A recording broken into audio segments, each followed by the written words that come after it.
All right, we're live. I kind of got sick of waiting for people, so I pulled a Bill O'Reilly and said we'll do it live instead. Be at a All right, we're live. Oh fuck! I kind of got sick of. Okay, there we go. No, that was me because I'm a technological illiterate who chooses to monitor chat by just having the video up in another window as opposed to using the fucking whatchamacallit tech options that Google and YouTube give me. But here we go. Hi Ray, we're live, so I just kind of jumped into it. Okay, well that was pretty sudden. Yeah, no, I'm sorry. I've been feeling a little it's just a long week, so I just decided to jump right into it. But hello, what's up? Nothing other than everything that happened this week, I guess. Yeah, yes, you've been one of the most ardent watchers of the whole situation by far. Not simply because, you're very into that sort of thing, especially when it's pertaining to something along the lines of rape and rape culture, but you're just more of a media bug than I am in general, and so you've been doing, a lot of digging and such. So we've been talking a lot in like our group chats, but is there any other big updates you've seen on the Kavanaugh hearings and such since it was announced that, Flake was flaking out? Yep. So after Flake decided that he was going to leverage his power on the committee to get them to agree or to at least say as what they call a gentlewoman agreement, mm-hmm. that they would not expect Flake to actually vote yes on the floor unless they took a week in which the FBI would investigate Kavanaugh. Turns out there's an awful lot of people who seem to agree with that position, or just enough people who agree with that position to make it viable. So Manchin, they're rumoring that Manchin is going to agree that that's the case and that he's going to decide with Flake on this issue. We've heard that Susan Collins agrees with Flake, and we've heard that Lisa Murkowski agrees with Flake. So I don't know. I mean, it doesn't take much to do the mathematics on that one, which means that basically even if Mike Pence shows up and clones himself somehow, he still won't be able to get it done. Yeah, I've heard that as well. So supposedly it's going to go through. Or not the vote go through, but the FBI investigation go through. And yep. And not only that, when they talked about this limited in scope, I don't know what they actually mean by limited in scope, because the last update I saw from that was that the FBI was interested in talking to Ramirez, which they hadn't originally said they were going to do. Yeah, well, I'm sure they've been working on it over the weekend, and they're going to be drawing up stuff regarding what the exact scope of the investigation is going to be and the time limit and things like that. But I did hear, and this is from, Fox, so of course you have to take it with a grain of salt, and it was also Mitch McConnell making the announcement that they did apparently, or at least, again, this is what McConnell said, and I did hear this report. I saw it later reported on the Hill as well, so it's not just Fox, I should say, but I did also hear it reported that McConnell says even if that, well, I shouldn't say. He just said that they had the votes to get Kavanaugh through. He didn't say whether or not it was because Murkowski and Collins aren't actually going along with Flake, or if he got Flake to flip, or if he got some other Democratic senators to defect or something like that. He didn't say. I mean, the only Democratic senator I think that he would be able to get to flip would be Heidi Heitkamp, right? Well, that's still not enough. That's not enough to actually get it passed. So I'm just going to assume that Mitch McConnell is fronting. Well, yeah, that's a very likely possibility. But there was the guy from, whatchamacallit, there was the one fella from West Virginia, I think, as well, who said he'd vote for Kavanaugh, right? Who? I can't think of his name, but West Virginia being the very sort of red state that it is. I'm assuming you're not talking about Manchin then. Oh wait, no, is that him? That sounds familiar. Was he not? Is he not from West Virginia? He was one of the two Democrats that were supposed to be like flippable, quote unquote. Manchin, and the other one is, who was the other one that I just mentioned? Heidi something. Heidi Heidkamp. So the two of them, as far as I am aware, were the two that were talked about as being flippable. But as far as I'm aware, Manchin did not say that he was going to vote for Kavanaugh. At least that's the last time I heard anything out of him. Yeah, so then MSNBC started claiming they didn't know what his stance actually was. So I mean, maybe there's been an update and I've missed that. Yeah, but either which way, I don't think it's enough. Yeah, no, it's been rather slow in the reporting over the weekend, just because developments are ongoing, and as such, because they're drawing up stuff for what the thing in like the what the scope is going to be in technical terms, how long it's going to last. They're probably going to have some dumb proviso in there for it's like, if X happens, then we're going to have to extend the investigation. But it's going to be debatable about whether or not that's a legitimate reason and such. Also, in the popular culture, it seems it's really taken off as well, depending on where you look, at least. I'm sure you've been watching what is it called? The Global Citizen Festival, which is apparently taking place in New York. And every other speech in between the performances was making some kind of oblique reference back to Kavanaugh. Well, I mean, I've been aware of general leftist hype around the whole thing. I mean, I'm living on Long Island again, but I choose very much to try to ignore the cesspool of degeneracy just a few miles to my east, or to my west, I should say, at this point. But it doesn't surprise me. I mean, at the end of the day, what's going to happen is the FBI probe finds. So this is my prediction, and I said this yesterday. Either the FBI probe finds nothing, which I find likely, and Democrats try to stall and say, it needs more time. But I think at that point, Flake got his week-long investigation. So did the other two women Republicans, Murkowski and what's her name. And so I think that should be able to, Flake should at that point be able to grow up here and say, well, I got what I wanted. I might as well vote along party lines now. They find, some really trivial type BS, like along the lines of he was a bit more of a partier than he let on, per se, and they're going to try to railroad him with that. But I don't think that's going to. But I don't think. Well, it depends on what the lie is, because even a white lie is still perjury, right? It depends in what aspect, because I mean, it could be a lie it could be quote unquote a lie by omission.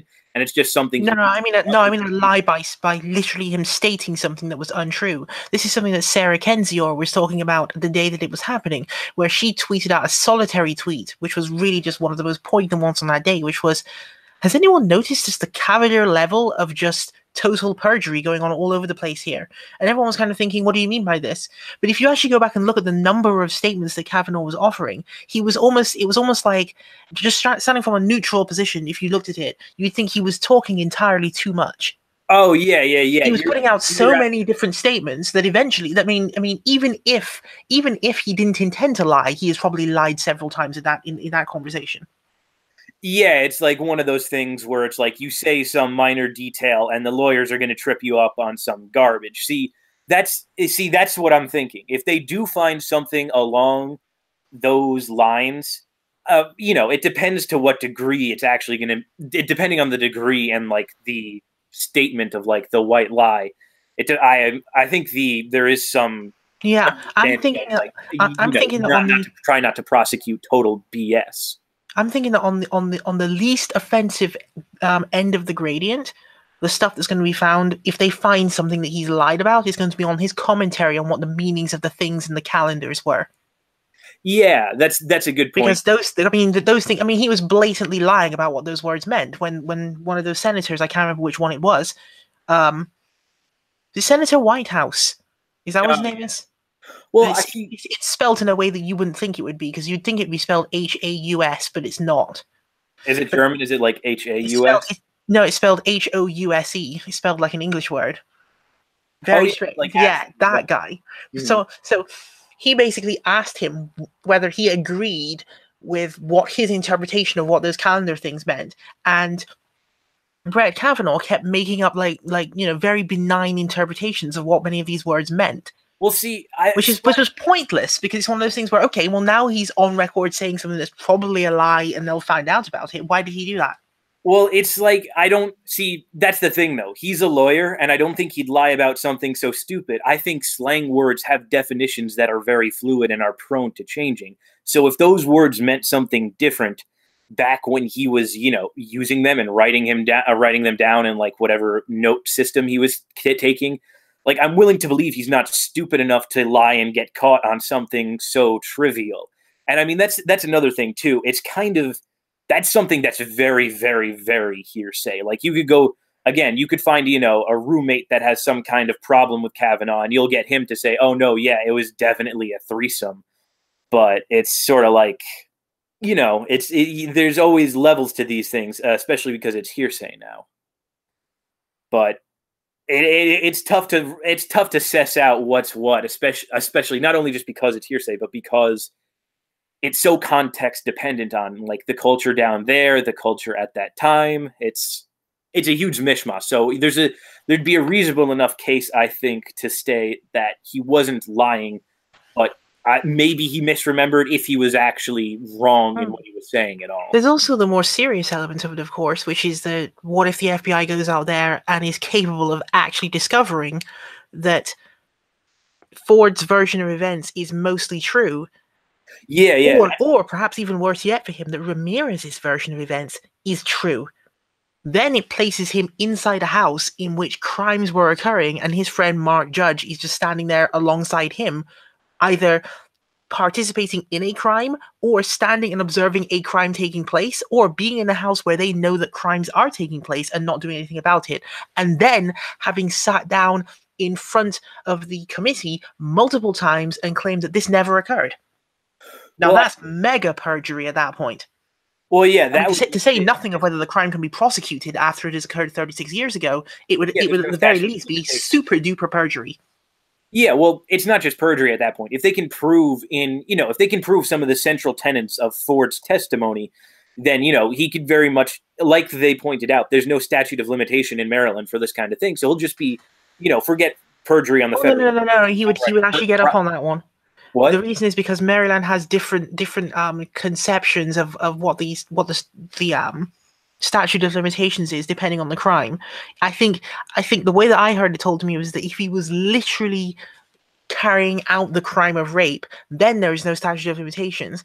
But if he is attempting but does not actually get it done, then the statute of limitations in 1982 was 1 year. Which is quite unfortunate, meaning that if he had done it, then he would actually still get away with it now. So he would only be taken out on perjury.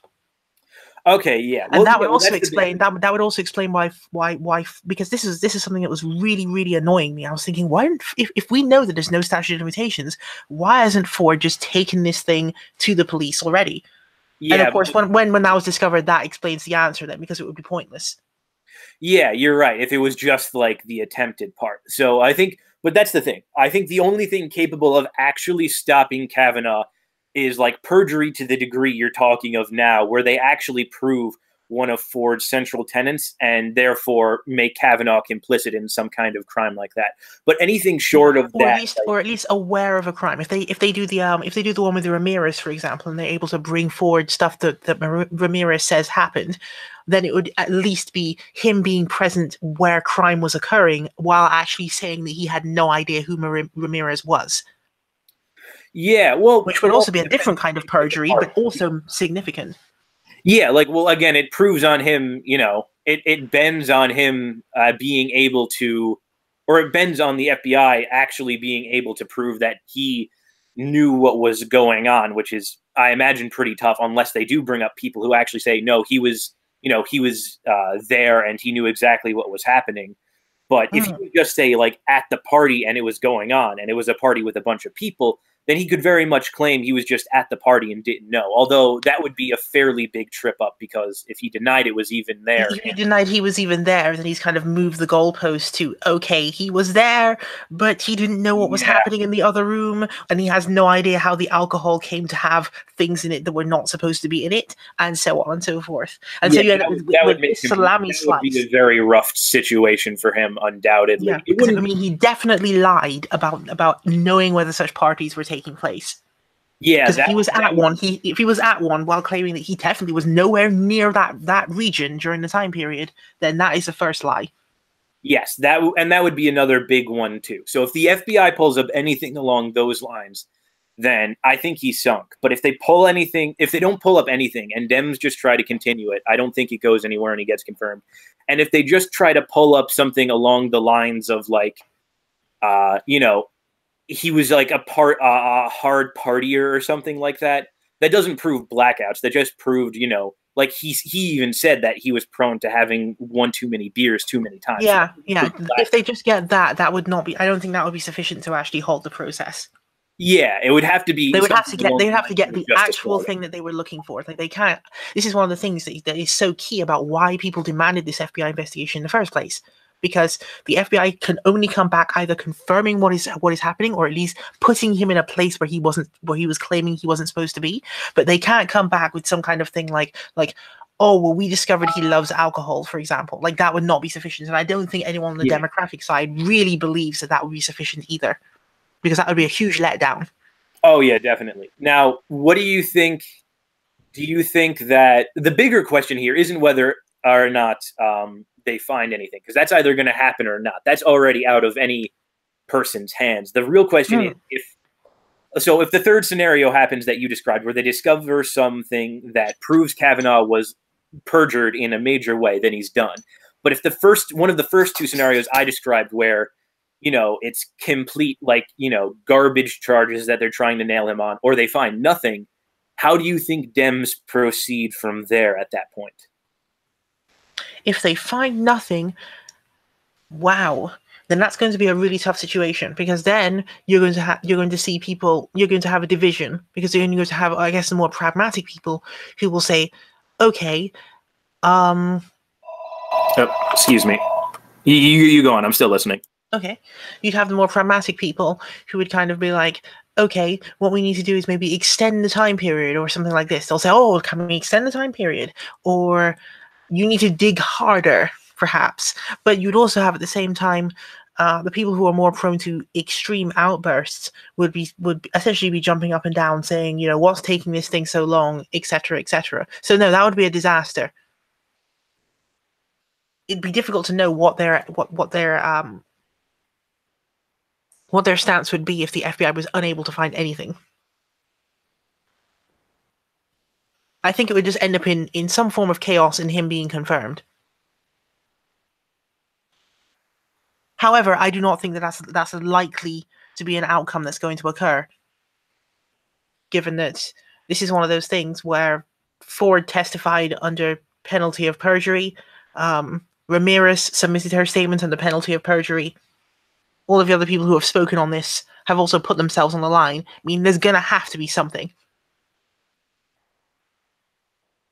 It's just a matter of finding out precisely what that's going to be.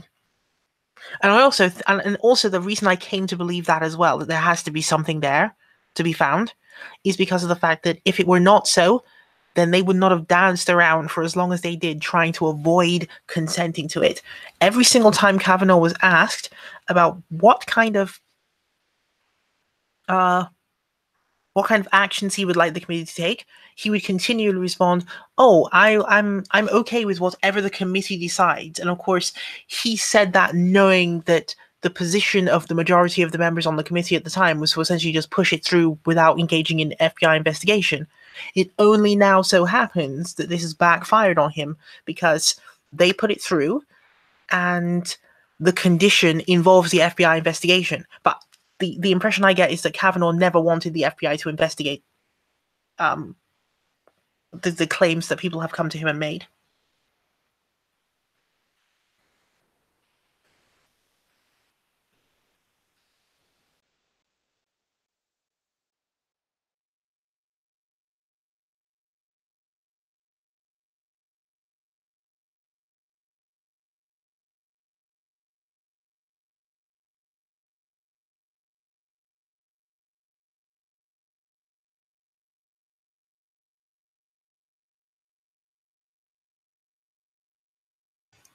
Looks like pragmatic culture is away for 5 minutes, so I'll just wait for him to come back.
Okay, blah.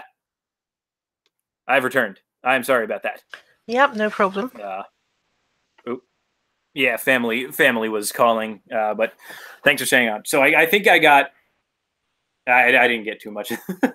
I said I was listening, and I thought I would because I thought it was a telemarketer, and then it turned out to be family. So repeat what you were talking about with Dems going on if they find nothing. I was just saying that they would end up in complete chaos, but I don't think that scenario is likely to unfold because the fact that everyone who has so far brought allegations against Kavanaugh has done so under penalty of perjury and have essentially put themselves on the line for this. There's going to have to be something there.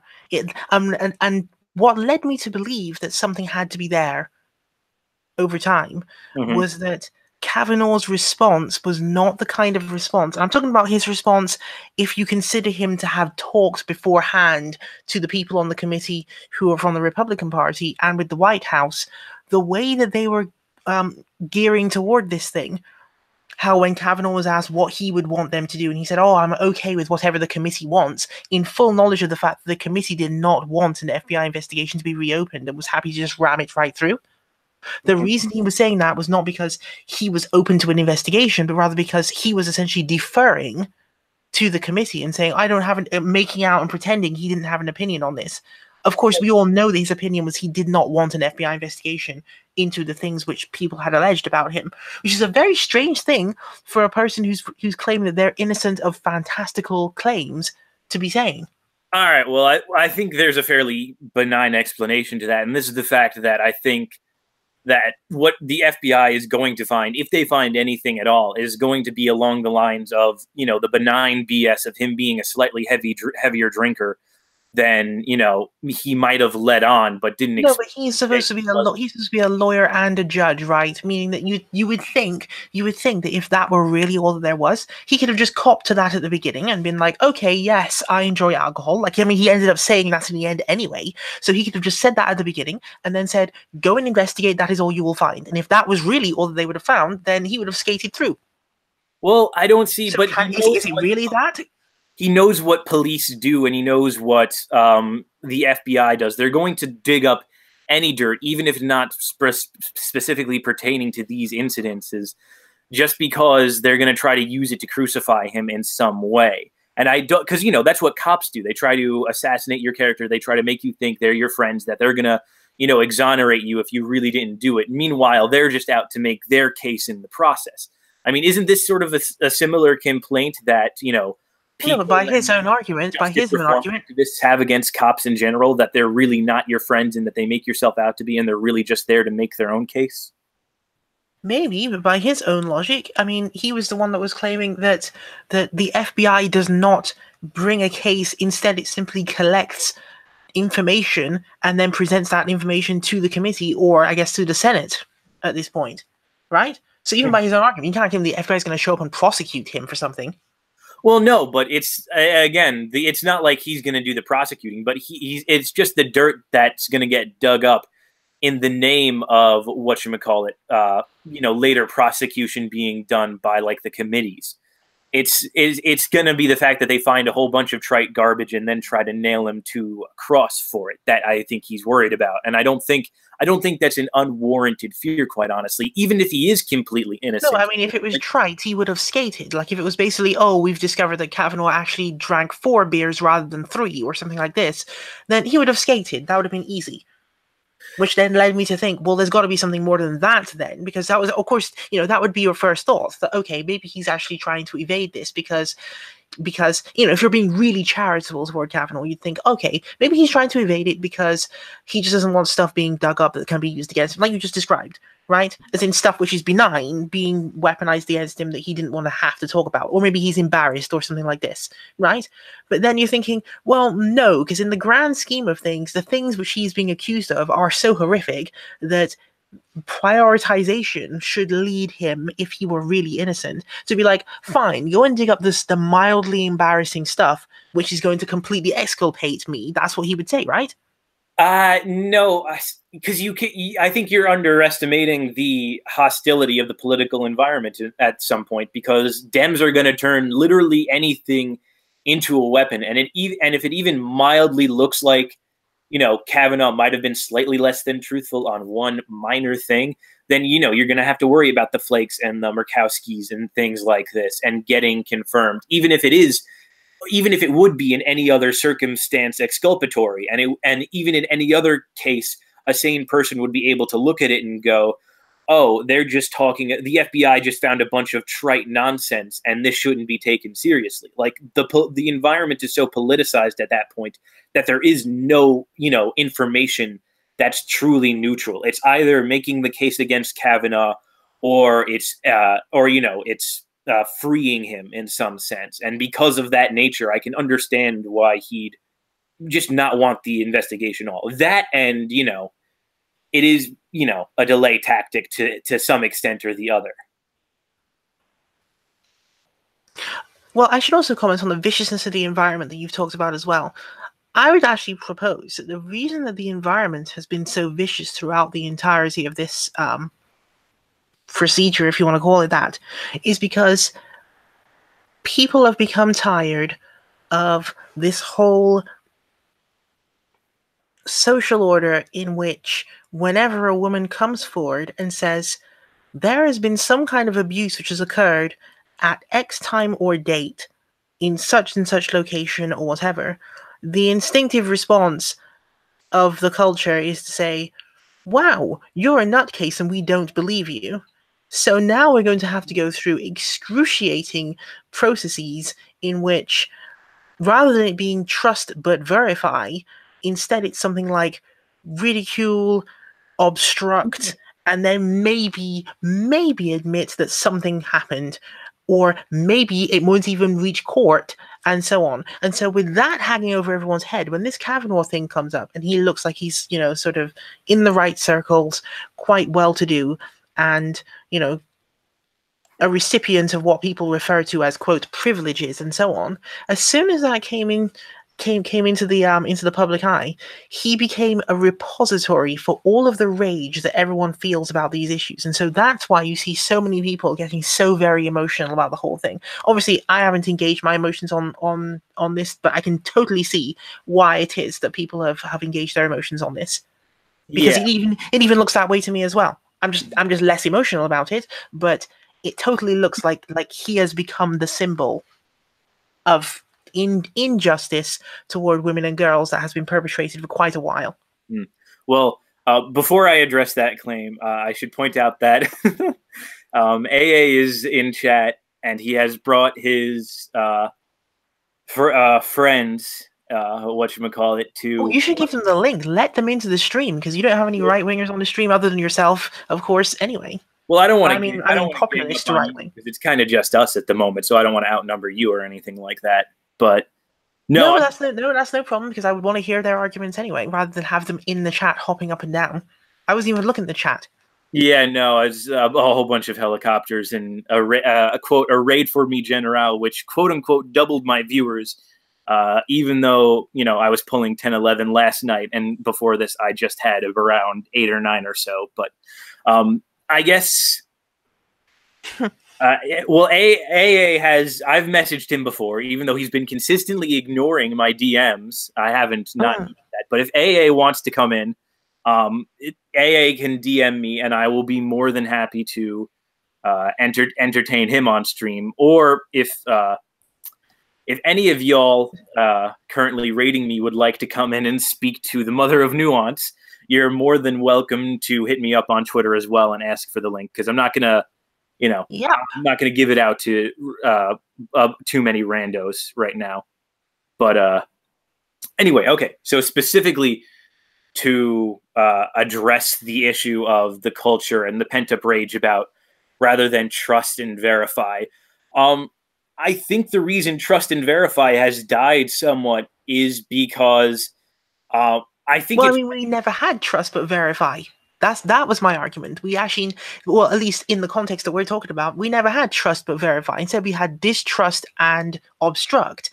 And then on the other side, the opposite reaction to that has been believe. I think that's the phrase that everyone has been using. Yeah, believe. Right. And so you've got basically two extremes here. One of them is just disbelieve and obstruct, and then the other one is believe everything that is being said. And so what I'm saying here is that perhaps the end result of this, which will be very positive after the pendulum swings, to the middle again, would be trust but verify. And if we have trust but verify as an approach to dealing with sexual assault, I think that would be the ideal that everyone was really aiming for from the very beginning. Yeah, well, Roden in the chat brought up a good point. I think there were instances of trust that verify, and I think there have been instances of trust but verify. I think it's a case-by-case thing, more or less, and not something necessarily systemic or societal in one direction or the other. I think one of the best examples would be the Duke lacrosse case, because the guys on Duke were, everybody hates Duke. I hate Duke. I hate Coach K in fucking particular, because he's a piece of human shit. But to leave Duke basketball out of it at the moment, no, like everybody hates Duke, and Duke is scum. And so when this thing came out, everybody was everyone was in. Yeah, that would be a case. I'll actually give you that one. That was a case where everyone actually did trust but verify, and when the verification came through, it didn't quite pan out the way that people thought it was going to. Yeah, and it turned out to be this thing. And then another instance would be, and just to refresh my memory on that turned out to be directly a hoax, right? Yeah, that. And then there was also sort of the instance of, I think another thing, it kind of goes a little bit both ways to some extent. But another thing I think is big was the whole mattress girl event, because right from the beginning there, you had something where it was like she was, in a relationship with this guy, and then they broke up. And we never found out what the truth was. It was kind of like one of those murky things, wasn't it? Again, I guess this says more about our politics necessarily than what the actual evidence of the case said, like a lot of this Kavanaugh thing. But it was a lot more like, at least in my perspective, that they were in a relationship. They had done it before.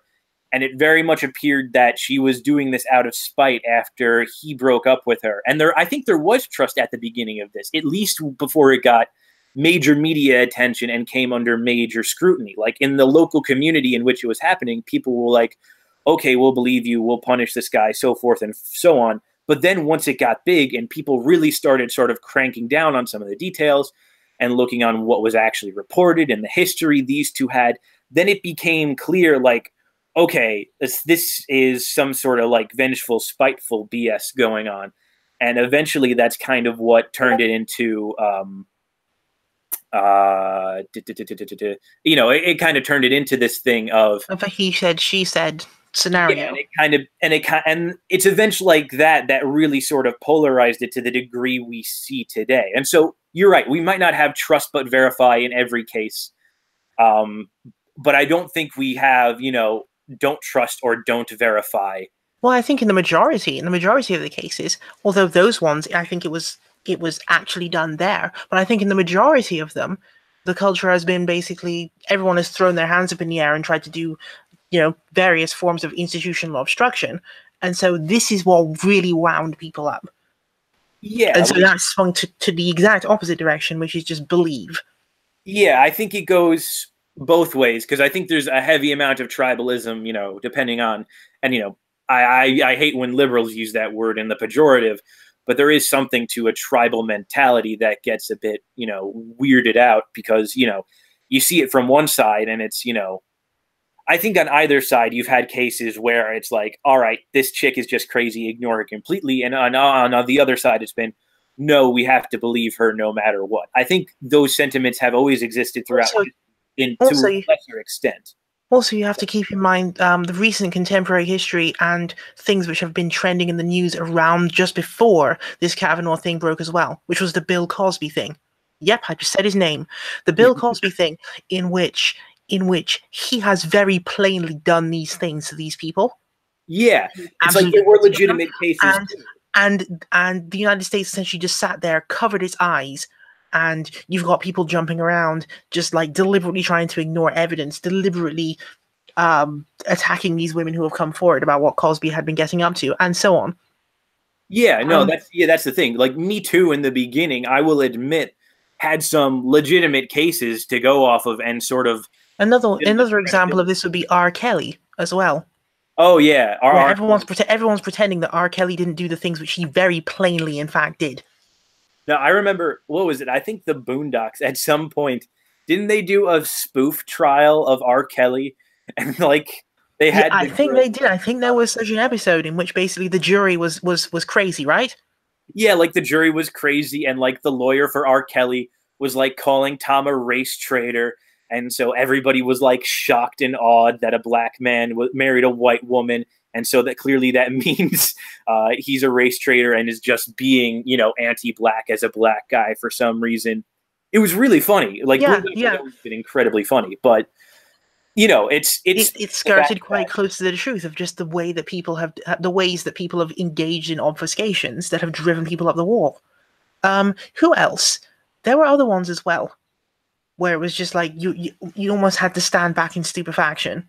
Yeah, Harvey Weinstein would be another big one. Yes, Harvey Weinstein. I actually saw, up until recently, the boomer cons are still actually defending Harvey Weinstein. Oof. Yes. What's her name? Kellyanne Conway came out and compared Kavanaugh to Harvey Weinstein as a way of somehow making it as though Kavanaugh was being subjected to something unfair. And I'm thinking, like, do you understand what that comparison means? Because that's not helping him. That's actually putting him further down the hole. I mean, sure, go ahead, put him further down the hole, right? Please. Yeah, you like that.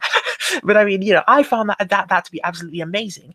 Not just because of that, obviously, but because of the fact that it means that Kellyanne Conway actually thinks that Harvey Weinstein was innocent. Yeah, that's rough, man. I mean, that's massively ridiculous. And he was the thing that initiated, if you want to know where #MeToo started. I mean, I guess you could say he was the genesis of that thing. Yeah, for sure. And it's like, it sucks so much that people around Trump continue to make absolutely brain dead statements every now and again. Sometimes because they're just blind partisan hacks. Other times because like there's a genuine lapse of momentary thoughts. But not only that, there was a whole institutional thing behind what happened with Harvey Weinstein as well, where it was like, well, I'm sure you know this, so I don't have to tell you, so I'm not telling you anything you don't know here, but you know, the whole Weinstein thing where he got caught doing this stuff and people then began to talk about the things that he was doing, and what did he do? He picked up the phone, he called Black Cube.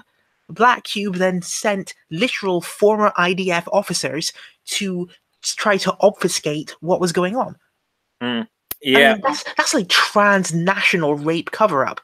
It really is. Rodin in the chat is saying that he believes Harvey Weinstein's or Conway's quote was that at least Kavanaugh's better than Harvey Weinstein, but even that isn't that great. That's like such a low bar to set.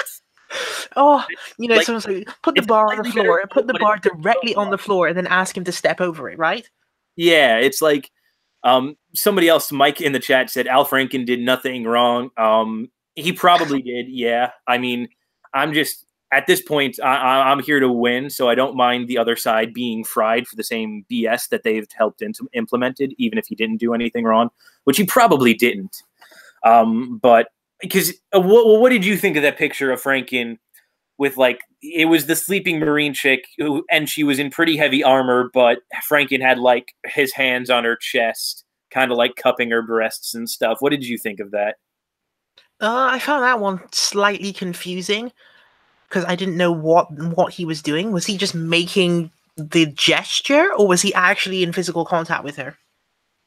I think he was in actual physical contact with her, but he was also like, whatchamacallit, like, she had like the heavy armor plating on. Like, yeah, so it was supposed to be a joke or something. Yeah, I was confused. I was confused by that one because I was thinking, well, does that actually fit the criteria for this? But then there was nothing that could be done, so that was the end of that. Because like, he what's the word for it? He essentially admitted to doing something. So I guess he knew better than everyone else what he was doing. But if you had just shown me that photo, I would have been like, no, not seeing it. And that was not even for a partisan reason. It would just be that I wasn't seeing anything happening there. Yeah, no, and I wouldn't even disagree with you there. Mike in the chat is again saying he didn't even touch her, that he was just posing for the pic, which... Yeah, that's what I thought as well. I mean, but after he got fried for that. After he got taken down and stuff, I doubted my own perception of it, because I figured, okay, maybe he was in fact in contact with her, but you're now telling me that he wasn't then. Because the picture was taken from behind, so you couldn't actually see the depth of the field. I mean, you couldn't see whether he was really actually touching her or not. And so Yeah. I assumed that he must have been, and that I didn't realize that he was. Yeah, no. I don't actually know if he was touching her or not. Somebody in chat just said that he wasn't. But even if he was, I would completely agree with you that it's certainly not him worth getting the treatment he did. I'm just happy to see it because I'm in a burn all bridges, scorched earth kind of mood lately, and so that's just my opinion of it. But you're completely right. It's not even nonpartisan to say that he did nothing wrong. Yeah.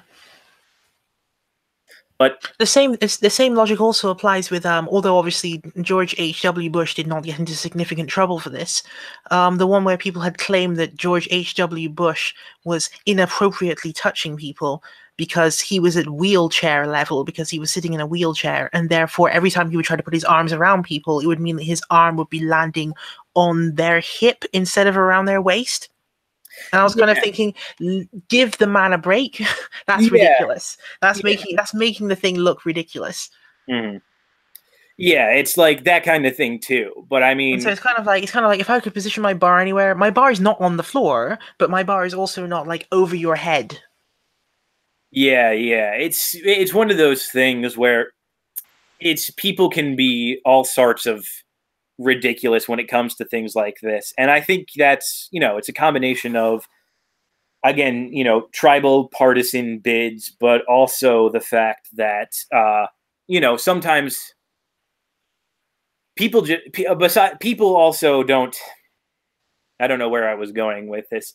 It comes down to whatever, like depending on where you have the bar, why you have the bar that way, whether it's personal experience or actual sort of, coalition making. It's also random. But I do want to say to the chat very quickly, if I think AA's raiding party has kind of subsided, but I do want to say that I did send him a DM asking if he wanted to come on. He hasn't even read it yet, which is weird because I know he's up. I didn't get any notification that he's streaming or anything. So I guess he just sent something out on Twitter promoting my stream. I guess I should thank him for that.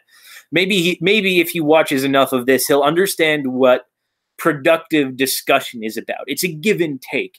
You give your opponent a little slack and give them some intellectual charity, and then you're able to get some points from them. It's a give and take. Maybe AA can learn something from that, but I don't know. So did he retweet you then? I guess he tweeted out the stream. He had to do something in order to direct people my way. I could go through his tweet. But we also wanted to talk about something else, which was a thread you sort of had with our mutual Ghost of Watts regarding what was the specific context? It was something along the lines of him saying that yeah, it was a totally inappropriate thread that they were operating on some Make America Great Again style profile, where bizarrely they were holding a vote on whether women who give false testimony should be sent to jail. And so I pointed out that it's kind of a strange thing to be talking about in the context of what's now happening. Yeah, okay. And that they should instead perhaps focus on, rather than on the small number of women who are giving false testimonies, they should instead focus on the large number of men who are committing these atrocities and then lying about having committed them.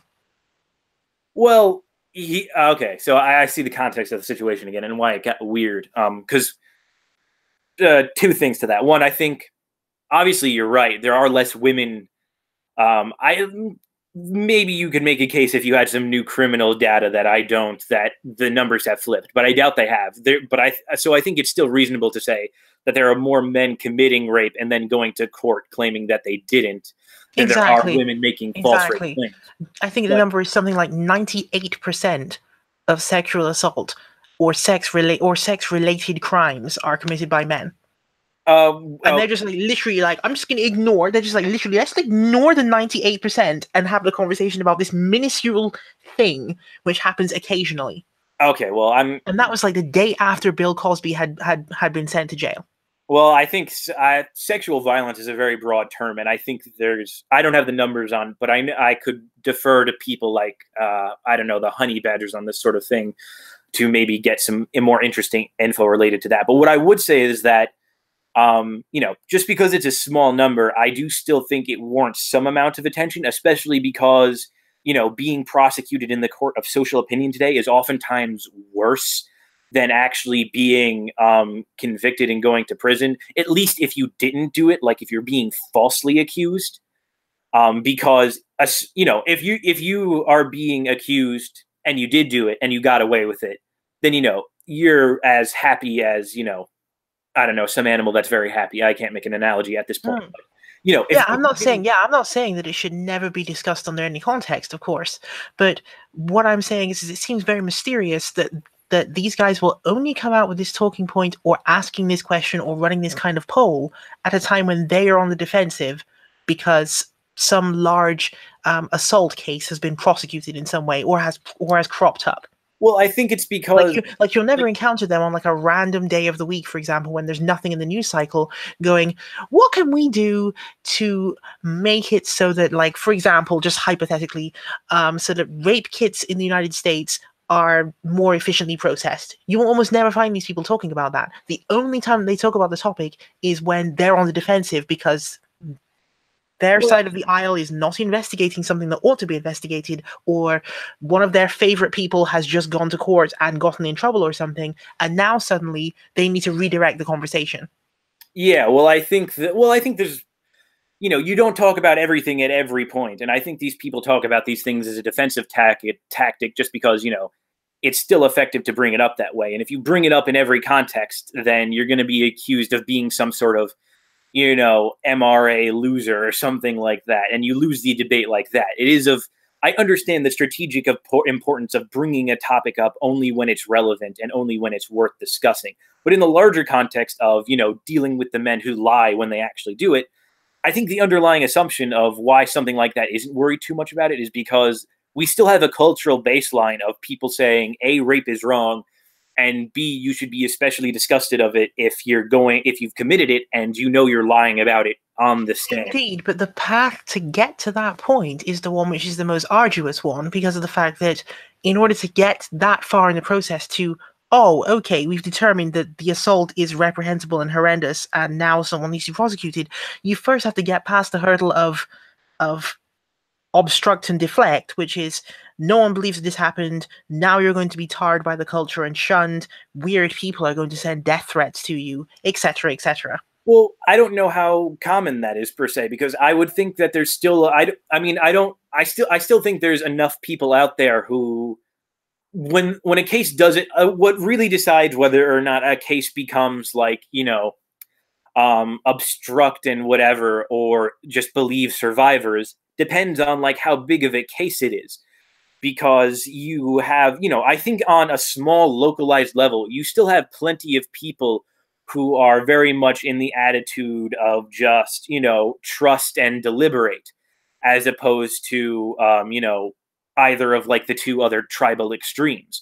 Like, I think when you have a local rape case and you hear, like this girl you knew from high school, or like this family whose kid you happen to know, or like the wife of this guy whose kid you happen to know from like the softball league you coached, is being, she said she was raped. Like, I think there's still a certain amount of trust and believe in those type of situations. But when something blows up and gets, national coverage, that's when it brings out the tribal attitudes. And that's where it's like you get crazy, like MGTOW, PUA people starting to go, oh, no, she's just lying. She's just a slanderer. All women are, just bad people in general. Like, that's where you start to see people pump out their inner Dick Masterson, kind of. But I think on the local level and in, the broader context, trust and believe is still the thing. It's just when it gets massive media attention is when you start to see that change. And because most cases, I think, don't get massive media attention, I think it's unfair to say the ones that do and bring out this sort of inner tribalness in people in these type of situations, I don't think that's a fair sample size, I would say. Well, okay.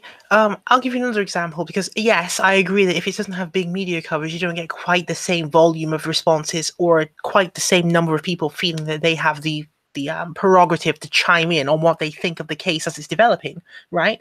Mm-hmm. However, the way that courtrooms are structured with this thing as well is quite disturbing if you think about it.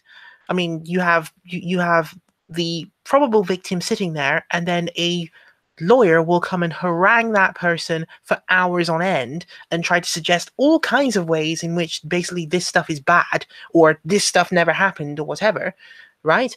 Okay, and then you have a jury. That's not unique to rape, though. That's what every defense. I know. But what I'm saying is, then you have a jury which is sitting there with all of the cultural biases that a jury tends to bring with it.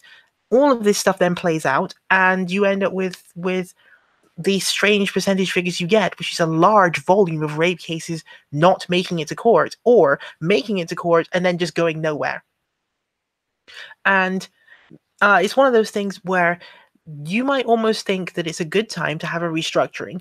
Like, for example, when you talk about terrorism, for example, do we put terrorism in front of a jury in every single country? Like, for example, in France, what do? I don't actually know. So what do they do? Yeah, so in France, on the subject of terrorism, they have it set up so that you can actually bring people into custody and hold them so they can't go running around talking to other people and organizing their counter story. And then while you're actually holding them in jail, you can then go out and do investigations, and then you can take them to court. And when they get to court, how does the French system work? Well, as far as I recall, there is no jury, right? I don't know. So it's a judge. It's just a judge by himself or with lay judges, as far as I recall. Mm-hmm. Right? And so one might think that if we treat terrorism in this way, or at least if the French treat terrorism this way and it happens to work quite well, why could sexual assault not also be treated the same way, where basically you exclude the jury element entirely? Like, just don't have a jury. That way you don't have any of these ridiculous, farcical interactions between the lawyer, the defense lawyer, and the jury, and instead have judges who are selected for that position. Would you agree to that? That would desensationalize a lot of trials. Because, well, for one thing, I think, to talk about the cultural bias of a jury, quote unquote, is to talk about something which you're never really going to get any sort of quantitative measure on per se. And we definitely can surmise that it's there. It's more present in them than it is in a judge, because of course a judge has been trained to overcome these biases, and has also been how can I put this? Has already self-selected for having a particular level of intelligence, which would not lead to ridiculous things happening. Whereas when you randomly select people from a jury, you're essentially just dredging up people who are probably going to be dumb, and then you're putting them there to make decisions.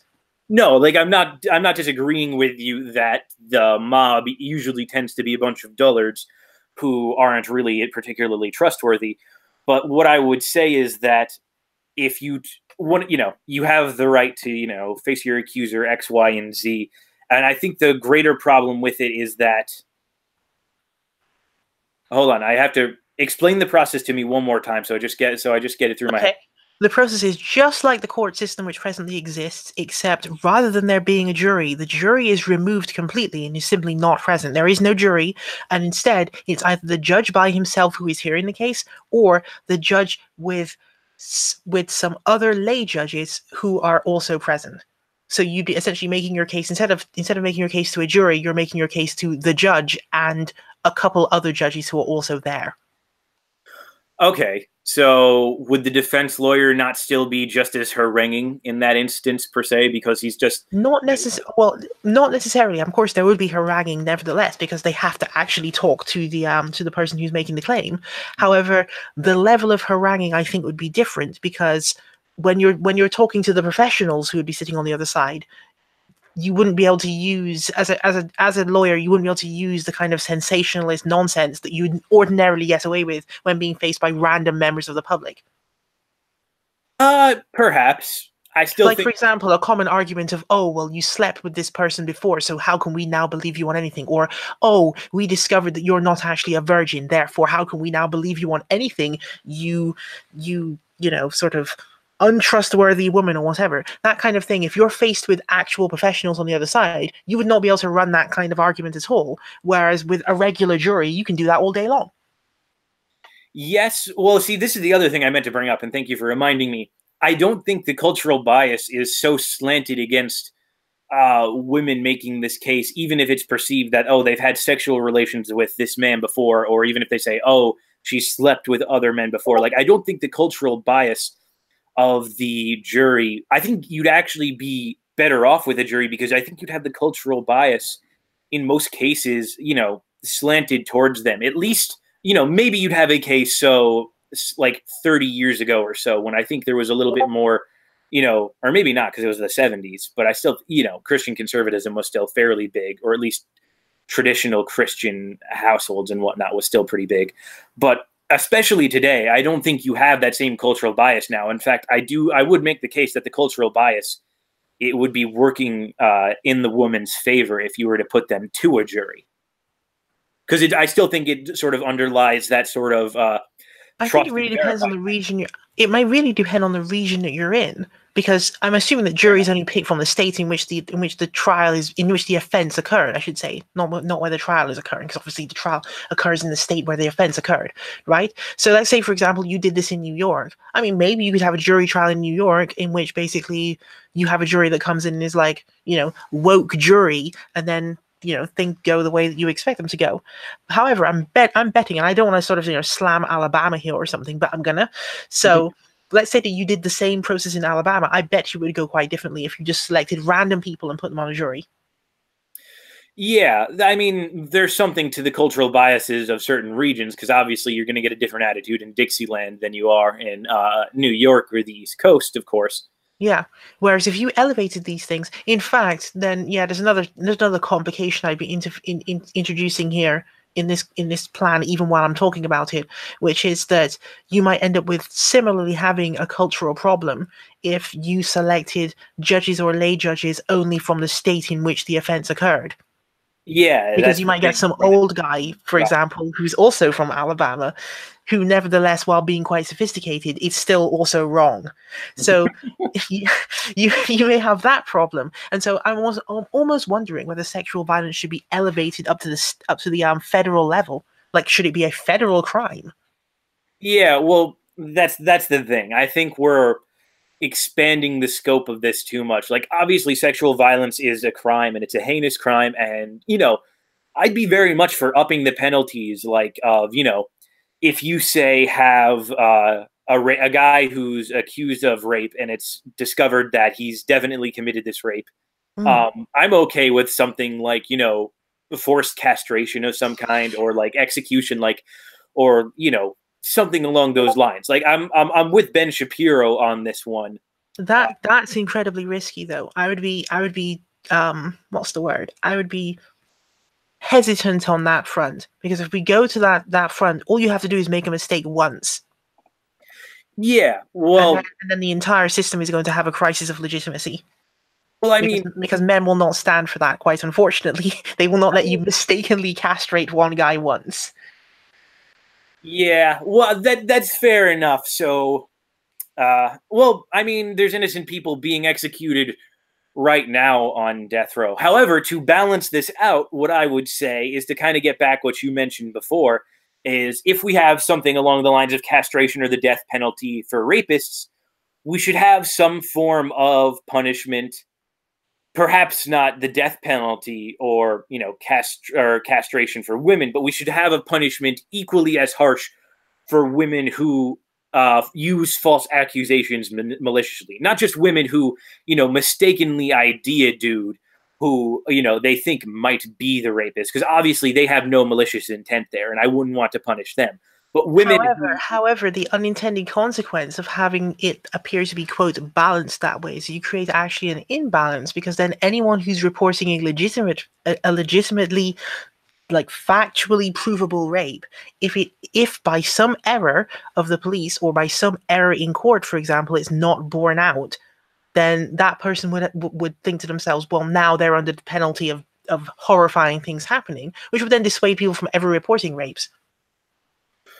I see what you mean, but if it's happened, then like, well, I mean, given the power disparity, it would be better not to have the cruel and unusual punishment, and then have it go through as normal, so that someone can accuse and be wrong, for example, and then the situation can be repaired quite quickly, as opposed to having a punishment with finality for the person who is convicted, and then when you get that wrong, you have to then balance it out the other way.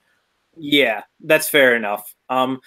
Well, what I would say is because the thing about this, the reason I'm saying it the way that I'm saying is because the punitive punishment part is not necessarily as important as the simply getting the person off the streets element of it. So, like, if you put the person in jail, then I'm mostly satisfied with that. Like, I don't need to like take something from them. Mm-hmm. That's fair enough. Well, the problem I have is that with elevating something to a federal level is that, you know, I don't like things going beyond their jurisdiction, because one of the things about, even though I agree that the mob is dumb and that. Oh yeah, I should point out the only reason I said that you would have to elevate it to the federal level is because I'm assuming that in the US you would not be able to assign judges from outside of one of the states, unless you had done that. Like, whereas in the UK, you probably wouldn't have some case in Alabama for sure. Exactly. Whereas in the UK, you'd probably not have quite that amount of problems because you could just move anyone to anywhere. Yeah, and I'd also say, whatchamacallit, you know, the UK being a much smaller nation of much fewer people is also more culturally homogeneous, and you don't get quite the varied perspectives like you would get from something like the difference of somebody between Los Angeles and the difference between somebody in like Mississippi. Yeah, exactly. Yeah, so it's but that's the other thing though. I do believe that the other trouble is, one of the things I like about a trial by you know, jury of your peers is that I do think it ought to be a certain public amount of awareness about this as it's going on, and not simply after the fact, because having a public being aware of what their justice system is doing, how it's operating, and things like that is important, even if they don't get to necessarily have a say and have the final deciding outcome. Because again, I don't like the mob. There should be an element of publicness to that I feel like, you know, raising something to a federal standard where it's just a series of elite judges and lawyers kind of deciding something, you know, you could have that done publicly. You might be able to get more prosecutions done that way, though, because then you've essentially whisked the people out of the community, right? Mm-hmm. And you've put a cone of silence over the entire thing so that people can't do the usual thing that they tend to do. And then you've carried out the entire trial. You've not violated the idea that someone is innocent until innocent until found guilty. You've not violated that element of it. You've simply kept the public out of the situation until it has been finished. So I'm not saying you keep the results secret or something. Yeah, well, the whole perception. You don't go parade us around the street like, okay, we have Susie here and she alleges that she's been raped by Tommy. You should all be aware of this. That is probably a deterrent for reporting. I'm sure of it. Yeah, well, I don't know, because it's come to an age of things where, you know, people talk about a lot like what Ford would have to lose and stuff with a false accusation. But quite frankly, you know, there's no way that even if it were to be somehow proven that she was indeed some malicious actor and was in fact not simply mistaken, but doing this sort of thing maliciously, like there's no way she's getting prosecuted in the U.S. for that. No. This is where I have to disagree with you.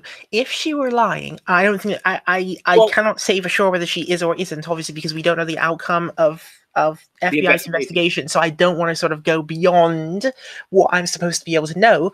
But hypothetically, if it were the case that she maliciously went in there and told those lies, then yeah, I think she would be prosecuted, because that means she's committed super duper perjury.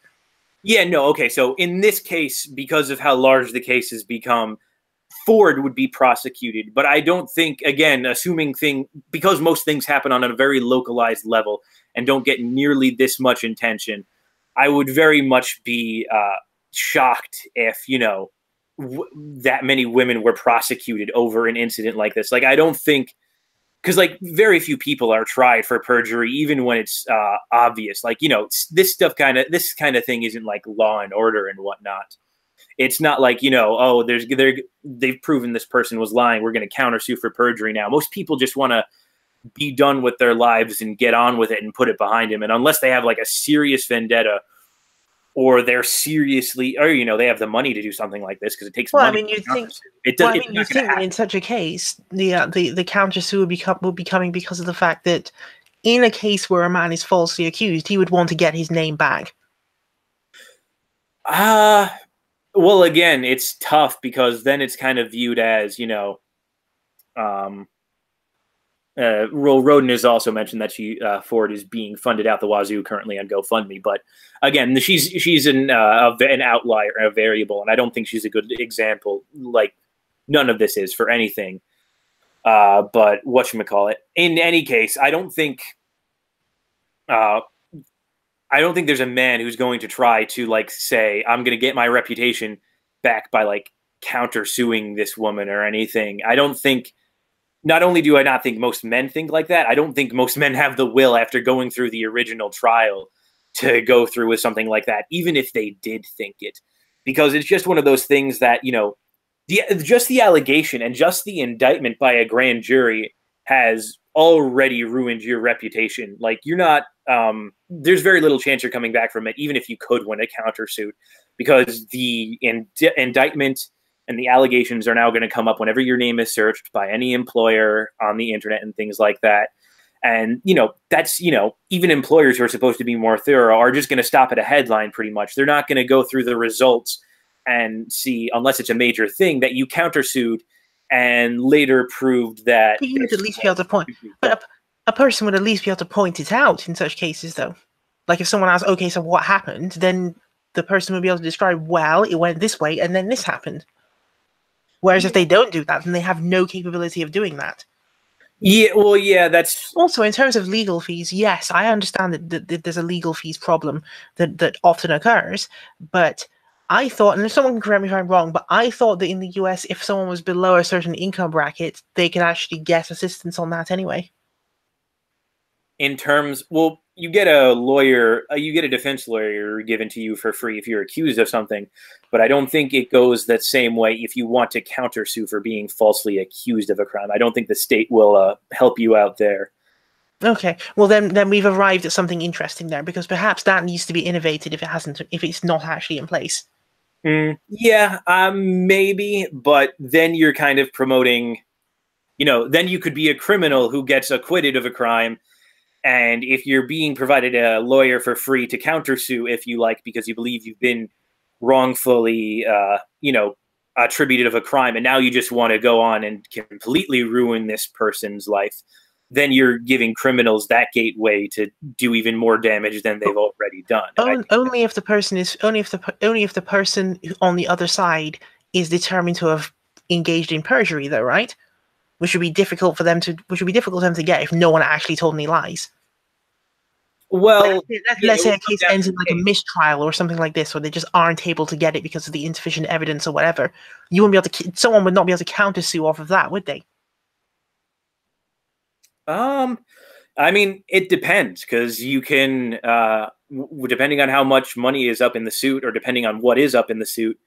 Yeah, if you have a lawyer who's willing to claim anything and a lawyer who thinks he's crafty enough, they can make it. Like, my dad's a lawyer, so I'm not just shitting on lawyers unwarrantedly. He knows all the jokes, and he's, completely willing to stand by a lot of the shitty things that are said about lawyers because he knows how much of it is true.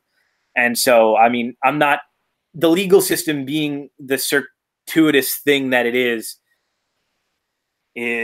very, very just. Whatchamacallit. It's just such a mess that I don't think after dealing with it once, people won't want to deal with it again. And giving bad people the option to continue to abuse the system if they've already gotten off scot-free is,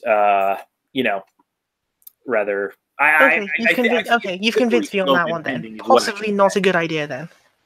Yeah, it's like my whole concern is like you pointed out, like when I talked about punitive punishment for rapists or punitive punishments for people who make malicious false rape accusations, there's, a slippery social slope when you try to go too far to one extreme.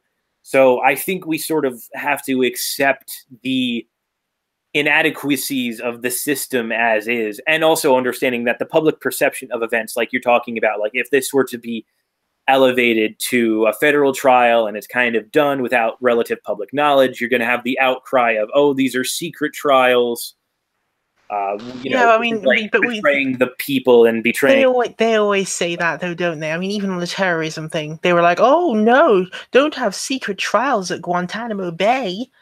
Yeah, no, look, like I'm more And than so with you that the was really mob annoying. like I'm more than with you that the mob is, not worth listening to 95% of the time. But the fact of the matter is, you still have to deal with the mob. Like that's the problem. The problem isn't the mob's uh, opinions. The problem is the fact that the mob exists and they can coagulate into an effective mass. And you know, being that we live in democracies, you still have to deal with them one way or another. So it's like that's the biggest problem. Even if I were to like fully agree with your system, and I do think I'd have some tweaks to make to it, but on the whole, I don't think it's the worst idea.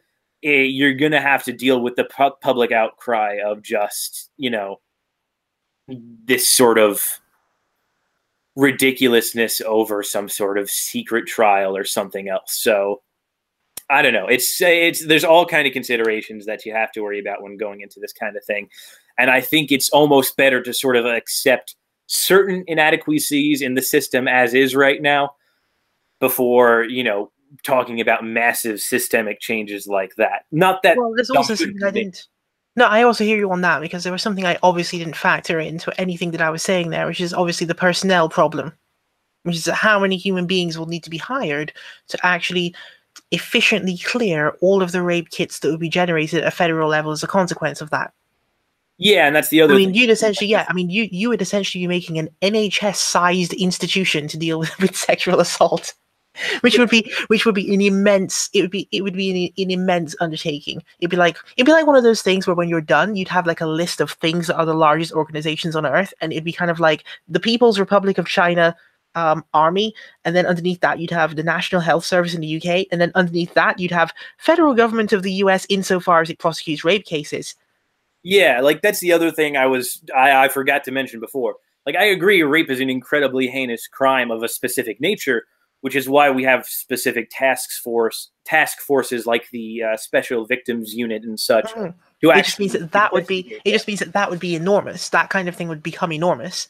Yeah, like if you dedicate prosecuting to it, then it would become a whole like forget just having special institutions to research that kind of thing and like dig up issues with it on like the on like the level insofar as you're actually investigating the crimes, to then go on to have special lawyers and special institutions is you're going to have a bunch of other people making their special plea cases for the special crime that they think has victimized them or their community so much. Like I could imagine a situation in which Black Lives Matter then comes out and says that, oh, well, we want now our own special institution to start for racially motivated crimes. Yeah, towards racially motivated crimes. Well, I thought they already did that, though. I mean, during the 1960s and 1970s with the whole Ku Klux Klan thing in the South, which became a federal issue when the FBI went down there and started doing things, right?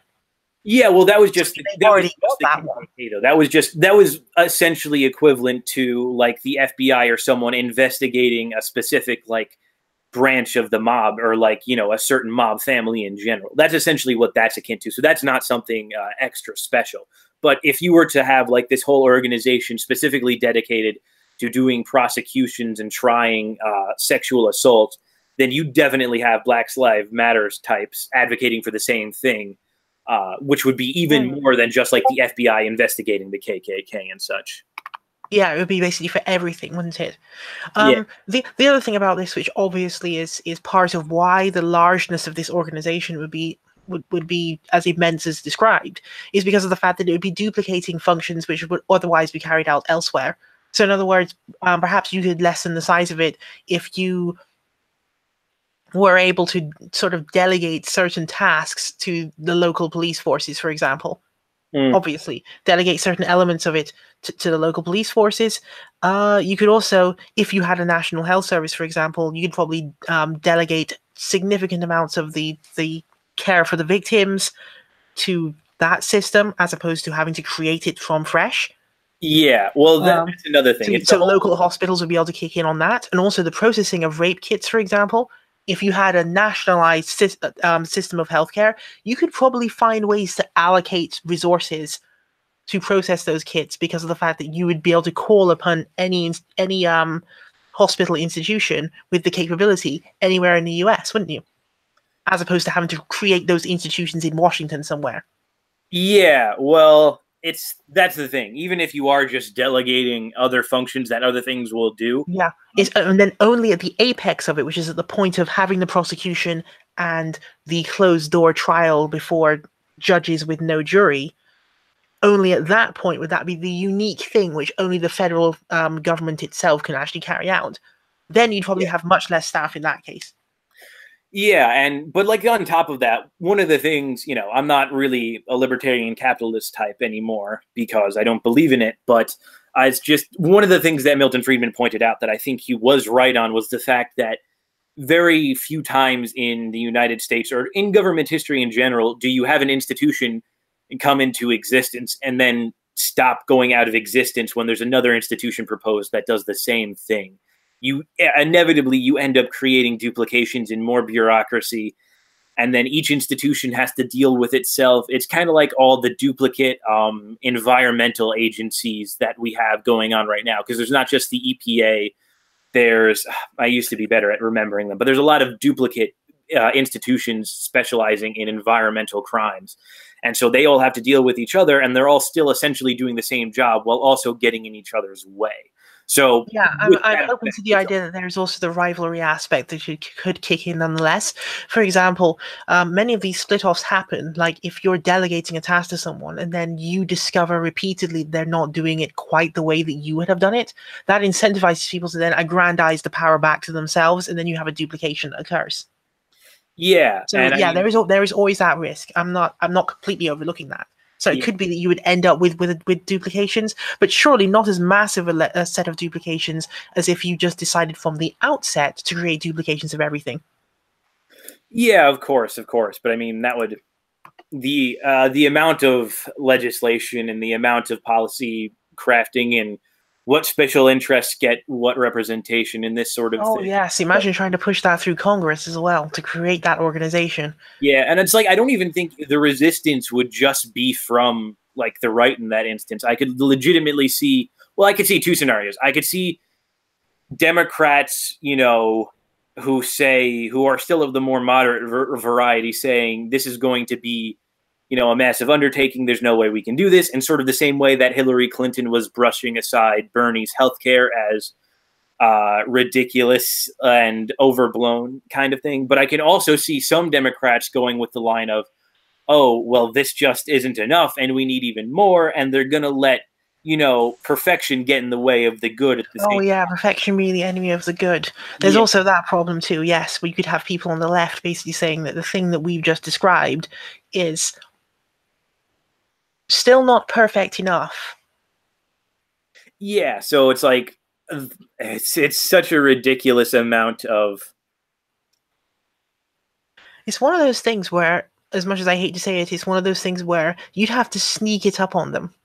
You really would. Like you'd have to gradually. I mean, I don't even know how you would slice that that loaf of bread.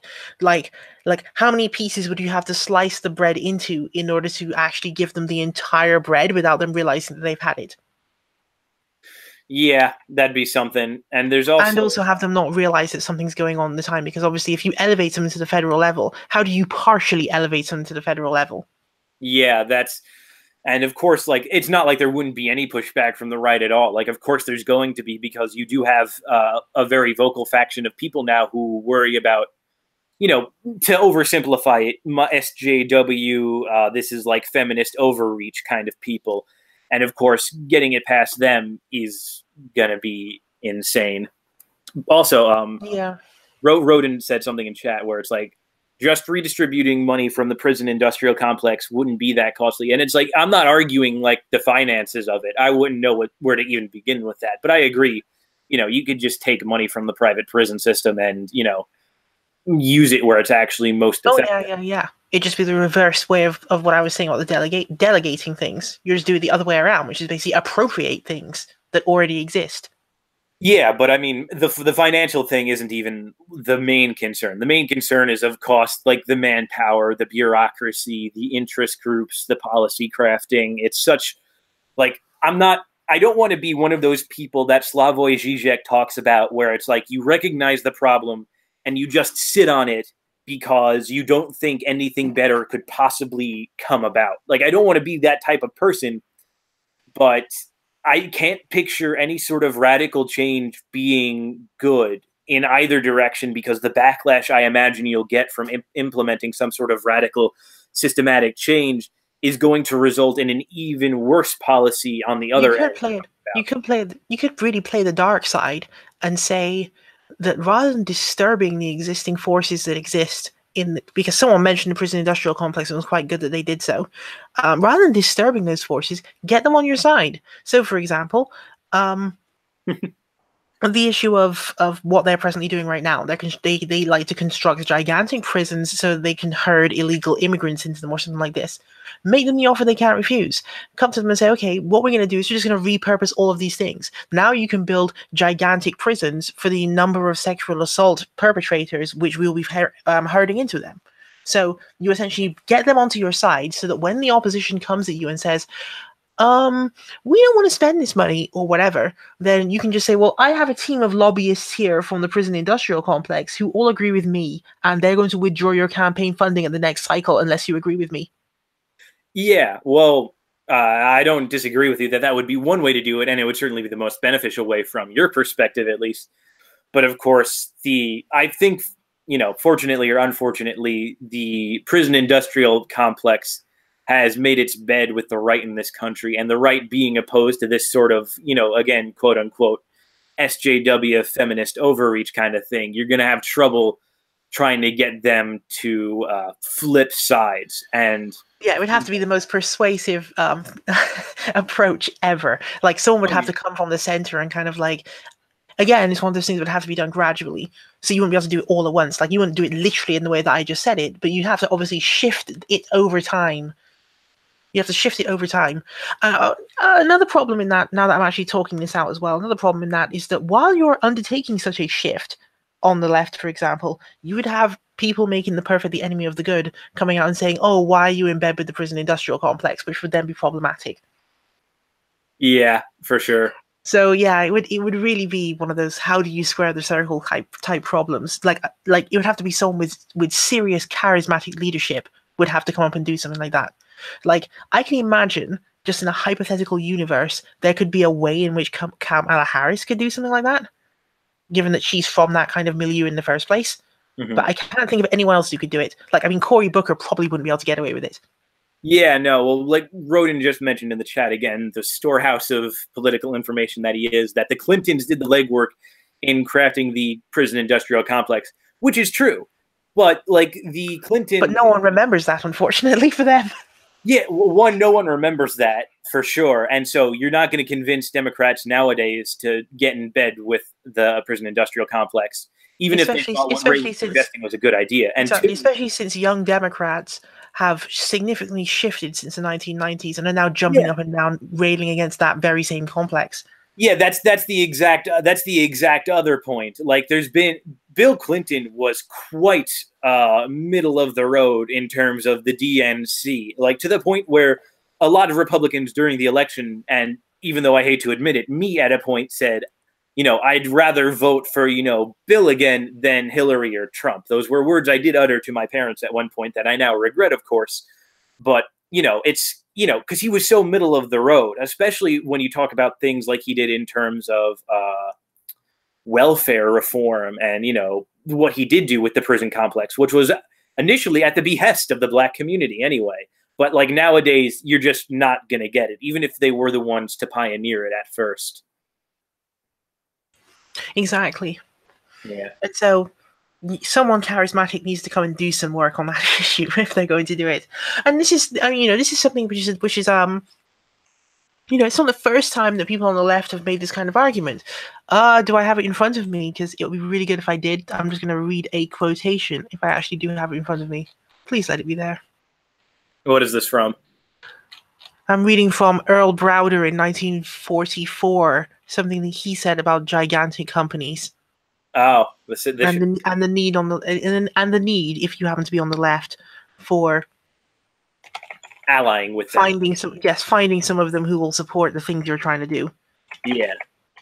Well, I think to the credit of, the left, they have done a good job of courting most major corporations to support good chunks of their agenda, if not, most of it. Because, I mean, you have companies like Apple and Google and Microsoft all on board with this sort of, diversity hiring, LGBTQIA plus whatever nonsense, and propagating that and making that the mainstream. So they've done a pretty good job of doing that. Of course, this is, not just LGBTQ issues or, getting more diversity hires and stuff.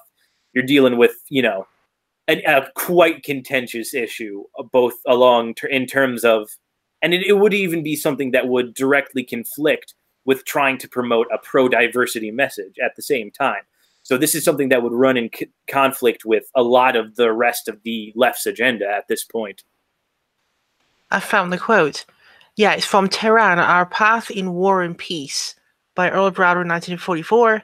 And I'm not citing the entirety of the document, obviously, because there are plenty of things in it that obviously have been proven wrong as time has passed, because obviously in 1944, you can only do so much prognostication during that time. But there is 3 paragraphs, very short ones, because for some reason he used short paragraphs, at the end of chapter 10. So I'm just going to quickly read them out. Or can I display it on screen with screen sharing? I'll just try to do both. Give me a second. Yeah. Well, you do that. Rodin has another thing.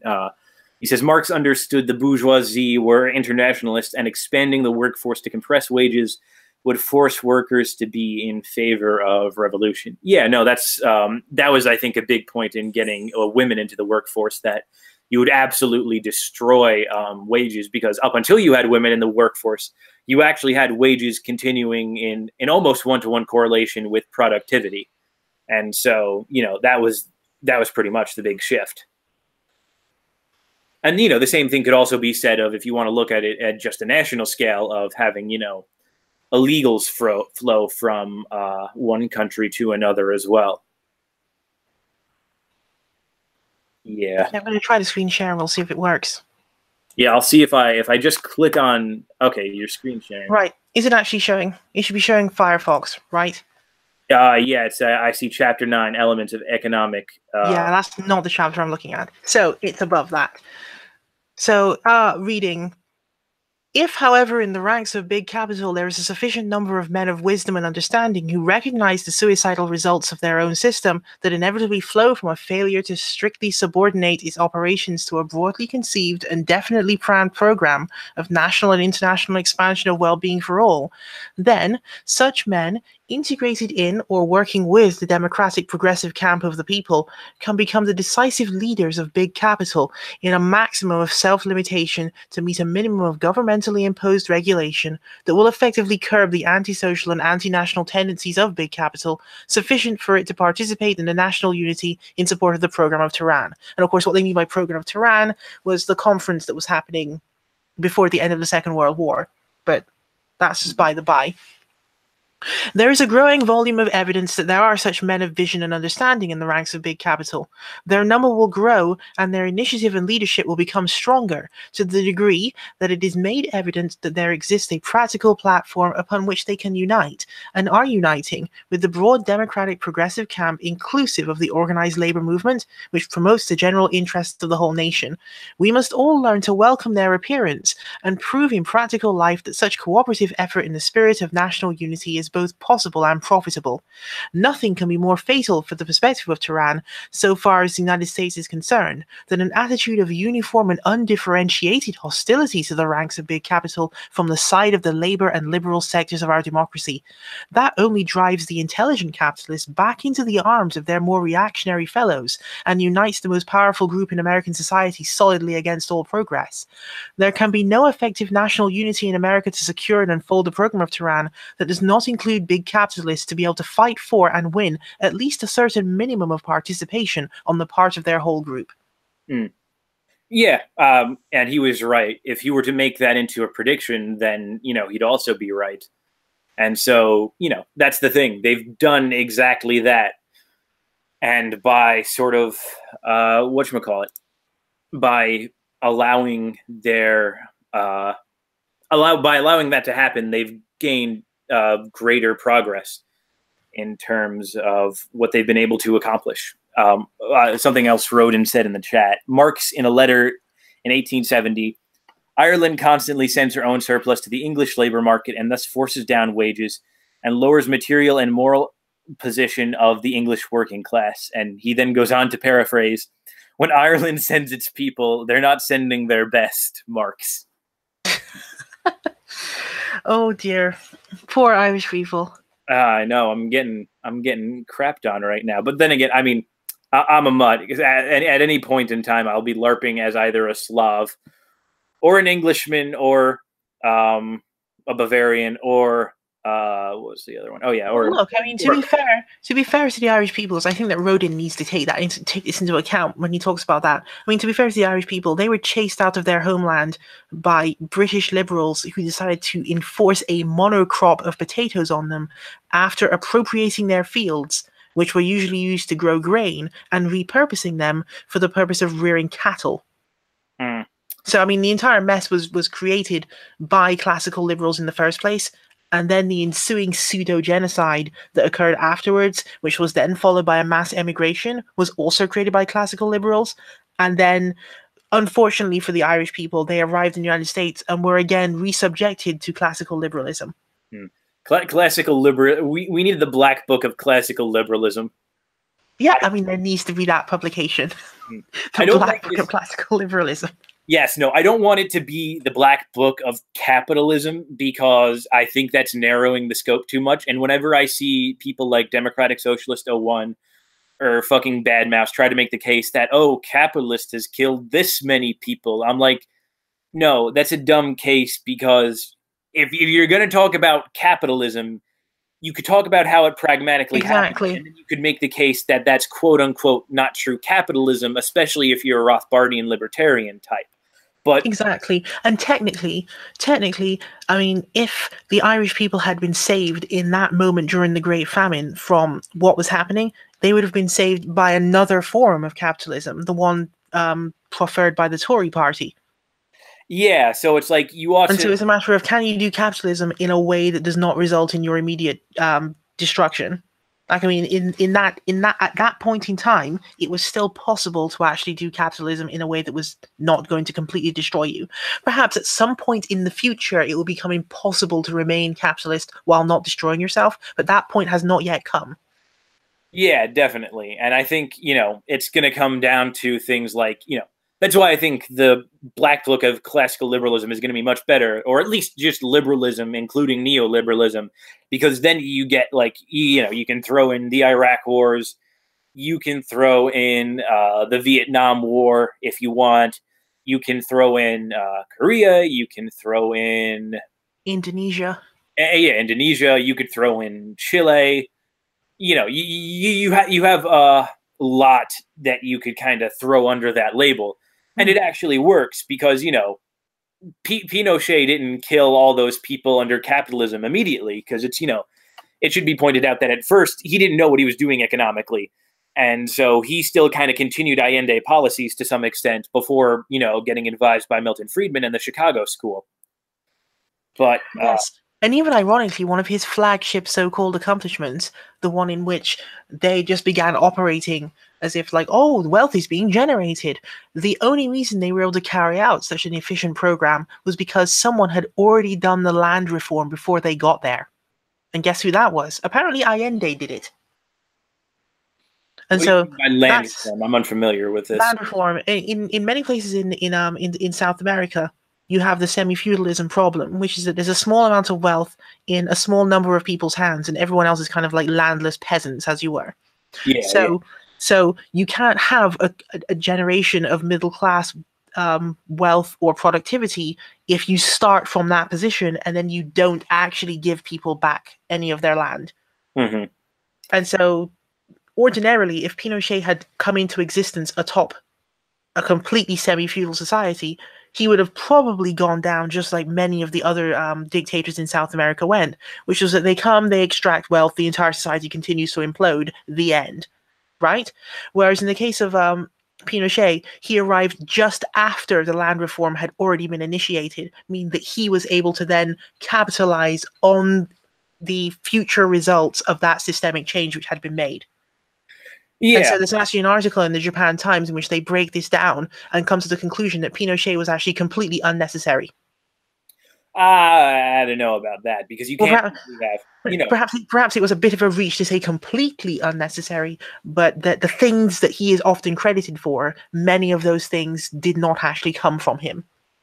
Well, you can have land reform and you can give land to some peasants so that you can have the groundwork for an emerging middle class, but that's not actually going to create. Indeed, that's not actually going to create what happened afterwards. So, of course, I guess his government could be credited for building atop what happened previously, but they cannot be given credit for having just suddenly brought Chile out of nothing into the place where it was. Yeah, and it also depends. Previous administrations had to be credited for having given them that groundwork, which they then proceeded to use. Yeah, no, I think there's some of that. I also think it depends on, you can have, I think, to some extent, a capitalist land reform in some extent, if you're like stripping it from people who received it through like cushy government positions or are actually. Oh, certainly. No, I agree with you on that. Yeah, I agree with you on that. But that when land reform is taking place in many of these programs anyway, you're still into capitalism when land reform is occurring. Like, I don't think I've ever seen an instance in which someone did land reform while being already in socialism. That never happens anyway.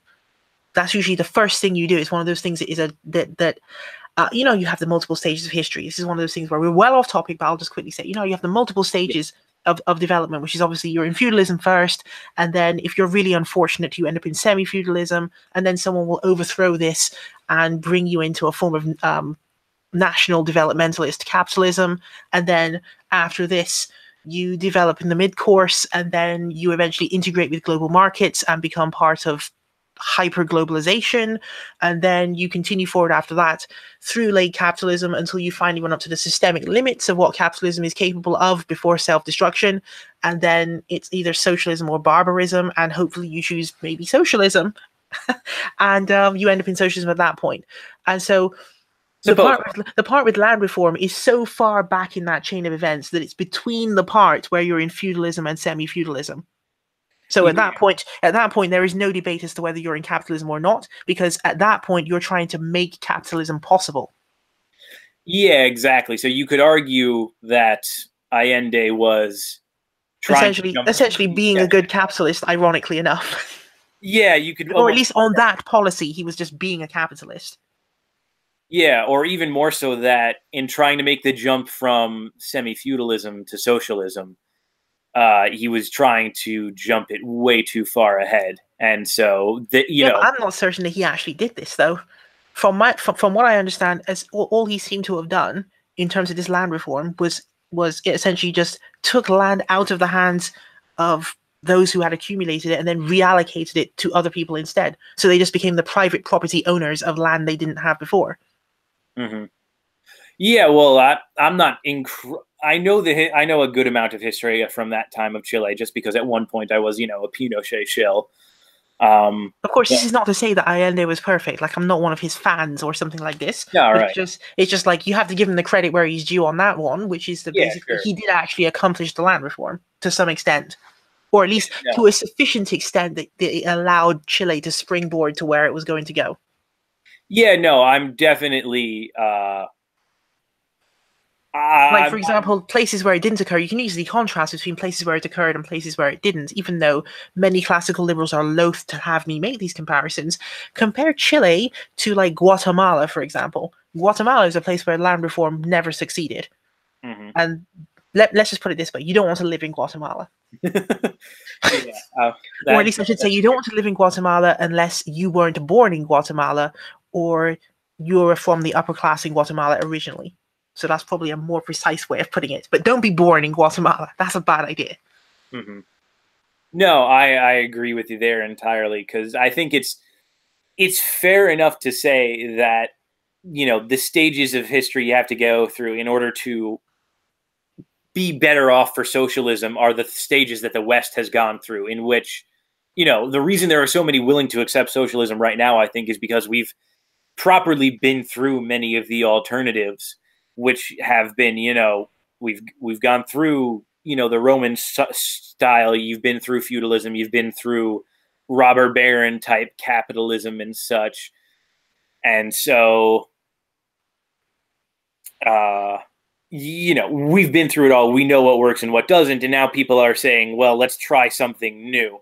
And I think at any point, you know, you can't really say, quote unquote, anything has failed. Like, you know, you have cases against capitalism, you have cases against socialism. I'm not saying there isn't cases where it's worked, either of those things has and hasn't worked, but it's a very much one of those things where it's like, there's very rarely a global example of something actually just being completely bunk or completely valid, especially when it comes to political systems. Because, you know, if you read somebody like Spengler, and I've only, you know, read him through sort of secondary sources and heard about him through secondary sources, that, you know, you have different national spirits with people, and therefore different systems are going to affect them differently. Like, that's why, you know, communism was able to last as long as it did in Russia and wouldn't have been anywhere near as effective in Western Europe, and why it is sort of having disastrous effects as it's slowly being implemented in Western Europe. So there's all sorts of crazy things that need to be taken into account. And again, I keep coming off as this wishy-washy, don't want to do anything, don't want to try to change the system because, you know, nothing is provable, nothing's better than anything, therefore we have to keep anything the same. I'm just saying, when advocating for certain things, you have to be wary of what you advocate for, because there are obvious pitfalls and there's data on both sides. So you have to be able to make, in my mind, you know, a philosophical case for what you're advocating for it being better, because you can argue it on both sides of the sort of like materialist empiricist perspective. Yeah, I mean, obviously, yeah. I wouldn't want to endorse vulgar materialism on this, because obviously things can go in either direction, because it's obviously not just, how do you phrase it? That while the ideas that are in people's heads are quite important, at the same time, the material aspect is also important. What we often say is that if you drag it out over a long enough time period, it is the material aspect which seems to be triumphant over everything else. But this is not always the case. Yeah, and I think some people make the mistake of assuming that things become inevitable because of the fact that the theory says so. But it's possible to create complete disasters that have nothing to do with what was intended. For example, Pol Pot is a good example of this, whereas he was a wholly destructive force who managed to actually upend what was going to be a more progressive direction that things were going in. Mm-hmm. So there's always that kind of thing which can occur, and of course, obviously, there's the reverse of this, where something can be going in quite a destructive direction, and someone, or perhaps some group of people who are motivated by ideas more than physical force, can transform. Through the number of persons they've decided to bring in on it with them, they can actually transform what was previously thought to only be an idea into something which is almost as effective as a material force. Yeah, it's one of the reasons I sort of respect Hegel's dialectical sort of description of history, but despise the sort of determinist route that Marxists have taken it in. And I know I'm going to get called out by Marxists for having said that later on, so I'm just going to specify for them, when I use the terminology that something which is an idea can become something almost like a material force or something of the sort, it was not me who innovated this quotation. That is me quoting Antonio Gramsci, who is in turn quoting Marx.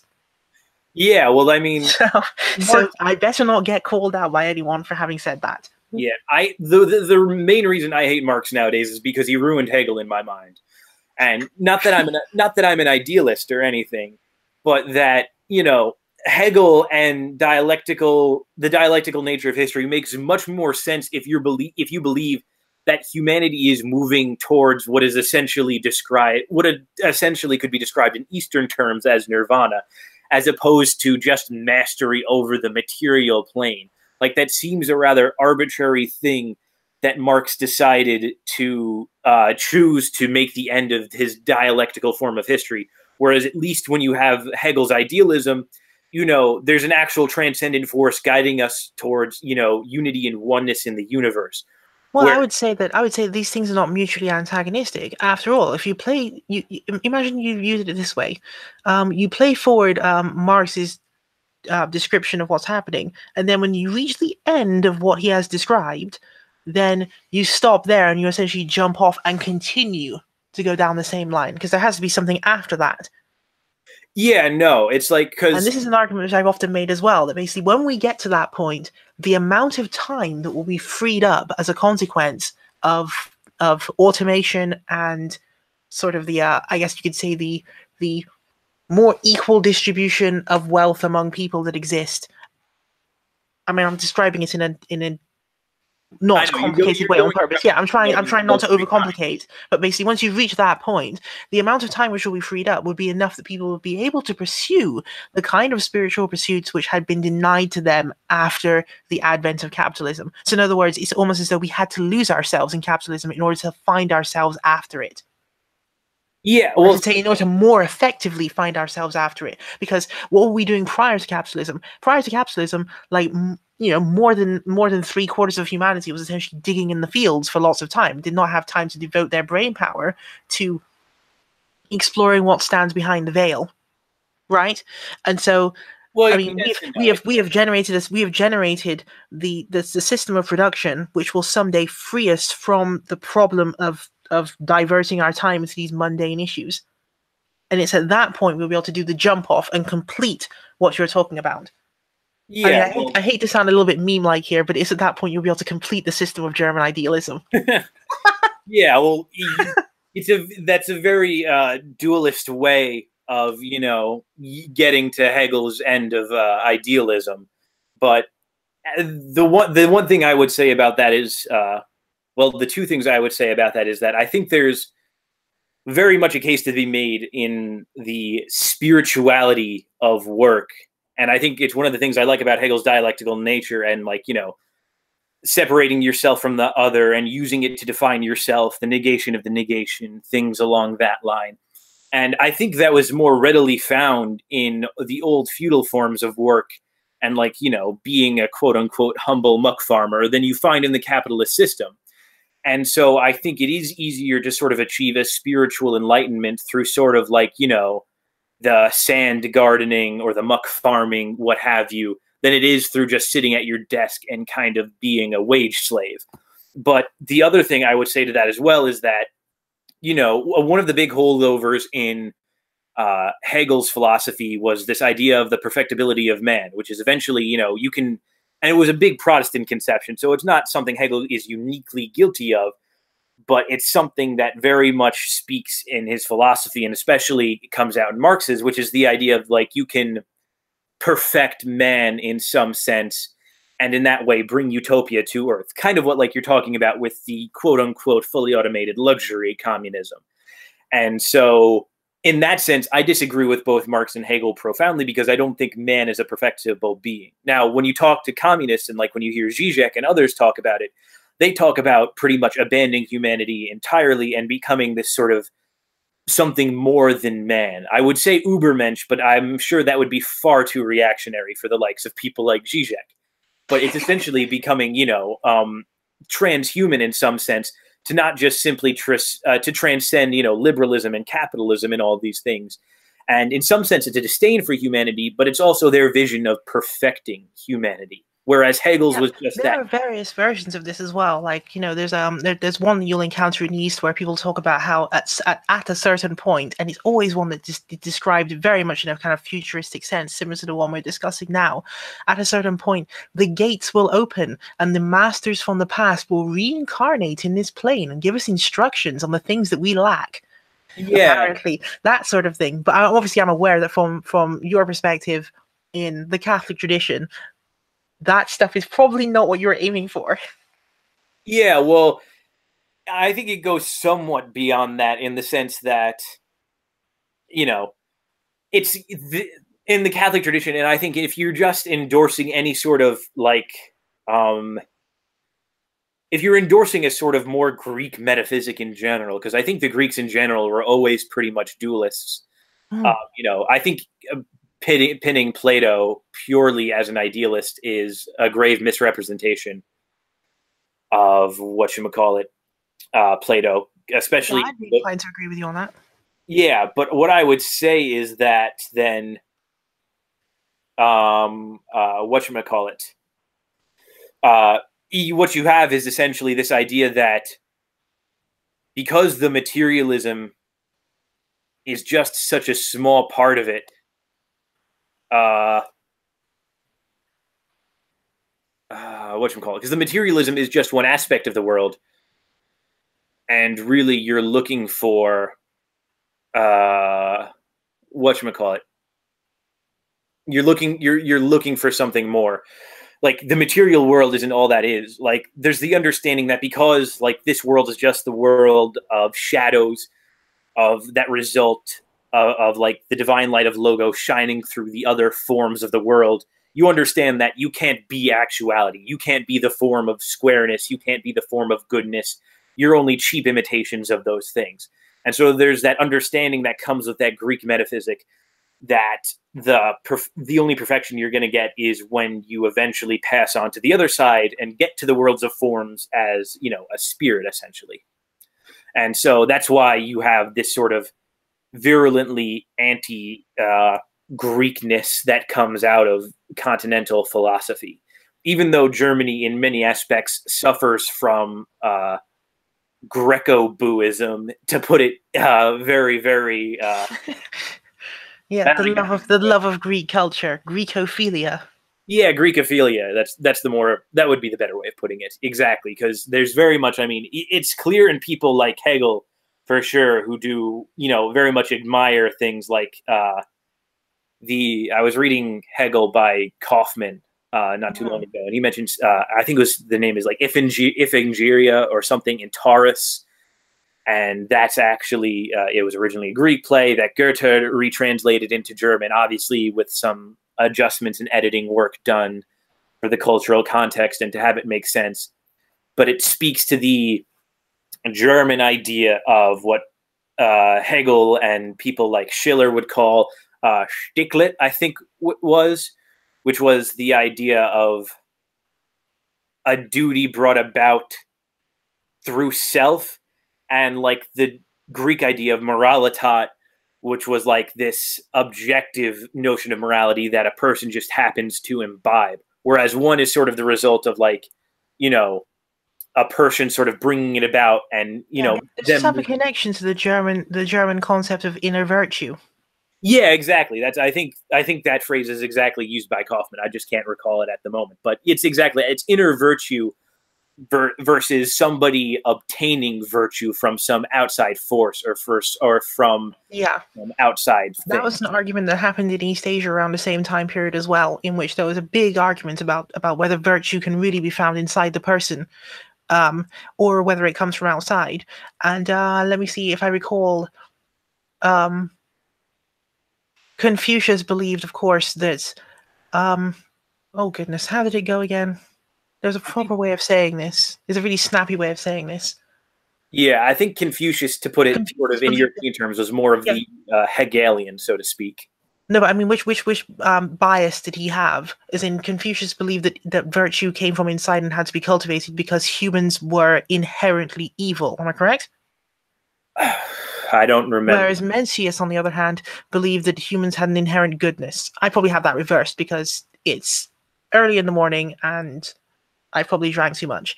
And then you've got Zhu Zi, who came on the other side and said he's going to deconstruct that whole thing. And he proceeded to do precisely that. He deconstructed the whole thing and then came to the conclusion that actually there is no such thing as virtue on the inside, and that virtue is actually coming from the outside and is constructed through interactions with others. Yeah, there's and he actually took it a step further, which I thought was very transformative, which is because there's always a therefore after. He didn't just deconstruct and then walk off, and therefore the person who is capable of recognizing that their good actions are in fact fake facsimiles of what the real good would be, but simultaneously realizes that reasoned and rationalized good is actually superior to the the subjective belief that there is such a thing as an innate good or an innate virtue that can be found actually makes the fake good better than the so-called real one. Yeah, I think that was an amazing twist that was introduced there. And I don't think I think the world was not the same since. Yeah, well, I think there's very similar debates. I think that was very similar to the debate, or not to the debate, but the system of Hegel's negation of a negation in some sense. It rings very much in that sense kind of true. But at the same time, there was also, I think, that sort of post-Platonic Greek. There was a large, you probably know better than I, that for a large time, it wasn't simply, finding truth in goodness as the thing itself that was important to Eastern philosophers. It was also this notion of whatchamacallit. It was this notion of, like, quote unquote, living the good life. And as such, because living the good life doesn't necessarily mean finding the good. It just means, finding ways to, like, closely enough find a close enough approximation of it, which is kind of what your guy Xi was talking about in some aspect. And does this approximation actually make it better than the real good? Things like that. So it's because it's very much like what Epicurus and who's that big Stoic whose name I can't think of off the top of my head. What's his name? I'm so bad with my early Greek philosophers at the moment, but it was the conversation in living in this kind of post-Hellenistic world about how to live a life where you can justify all the crazy shit that's happening. And so, East Asia is very much, it had its moments that were similar to the Europeans, but at the end of the day, I think the Europeans, because they were able to systematize it better, end up, I think, doing it better just because, because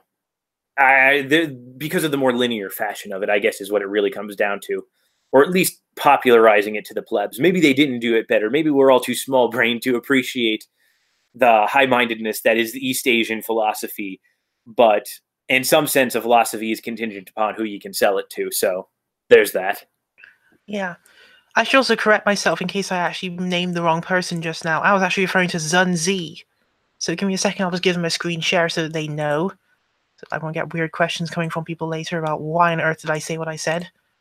Mm-hmm. So, hold on. Right.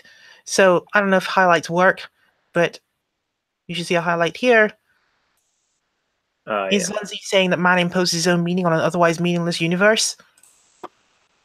And so there's a little bit of controversy over whether that is the case, but to me, it seems that is what he has been saying. Okay. Yeah, all right. The way is not the way of heaven nor the way of earth. It is what people regard as the way, what the noble man is guided by. That's almost very Nietzschean in some aspect, then. Yeah, well, I've even joked that Zunzi is almost pre-Marx. In the sense that he's advocating.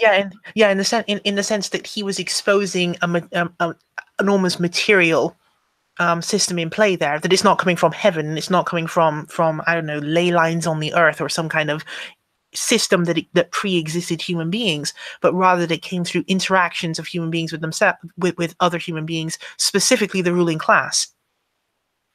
Yeah, well, I see what you're saying, and I could see how that can be construed as Marxist in some regards. I'd almost consider it more Nietzschean, though, because Nietzsche, in the Genealogy of Morality, very much talks about how the ruling class establishes its morality, and that becomes, the over-morality versus the slave morality and things like that.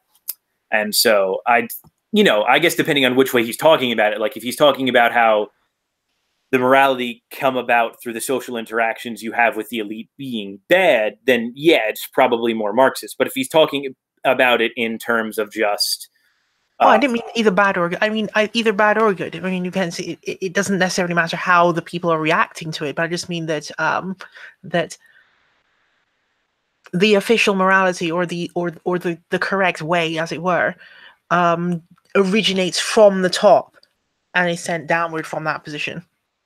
Yeah, I'd say that's i.e. that they're doing it because of the fact that there is some gain in it for them to have these stances, not because it necessarily came down from heaven. Mhm. Yeah, no, I would almost view that a little bit more Nietzschean than Marxist, because I mean Nietzsche goes a step further and says that the master morality is better, at least in his mind, because it gives people something to strive for, and thereby you create a system in which people are constantly looking to improve themselves as Mm. to slouch down to their like lowest moral inclinations, which is how it's. I'd be willing to agree with you on that as well. Yeah. Yeah, so I don't know if this guy makes that step as well, but if I'd still say it's slightly more Nietzschean in its analysis than necessarily Marxist. But I do agree there's a construction of it somewhere in the terms of how Marx conceived of like the superstructure and the culture that emerged from it and things like that. Yeah, that's why when I first came across Zunzi, which is obviously a million years ago, but when I first came across him, I thought it was remarkable to actually do that comparison. Obviously, these people are obviously not contemporaneous by hundreds and hundreds of years, but to look back and think, it was almost like he was almost there, but it was not yet time for him to discover it, because I think only someone who was seeing the transformation between feudalism and capitalism could have actually made the observations that Marx made. Whereas obviously Zunzi did not have the ability to see this. For him, feudalism was all there was. Yeah, I imagine it sounds like his observations would have, and the things you were describing, it sounds like they would have, in some aspect or another, fit in fairly well with some of the cultural observations of things like the Frankfurt School, especially Rodin knows this when talking about like artificial culture and artificial morality. Like he's recommended a couple books by like Adorno, like The One-Dimensional Man in the Culture Industry and things like that. It sounds. But I think the very profound thing about what people were extrapolating from what he was saying at the time, or at least my understanding of what they were extrapolating from what he was saying at the time, was the fact that the recognition of the fact that the way which they are talking about is constructed is politically empowering and enabling in a way that it's not if you were to assume that it's inner virtue in some way. Mm-hmm. Yeah. Because if you acknowledge that it's constructed, it means that you have the capacity to alter it.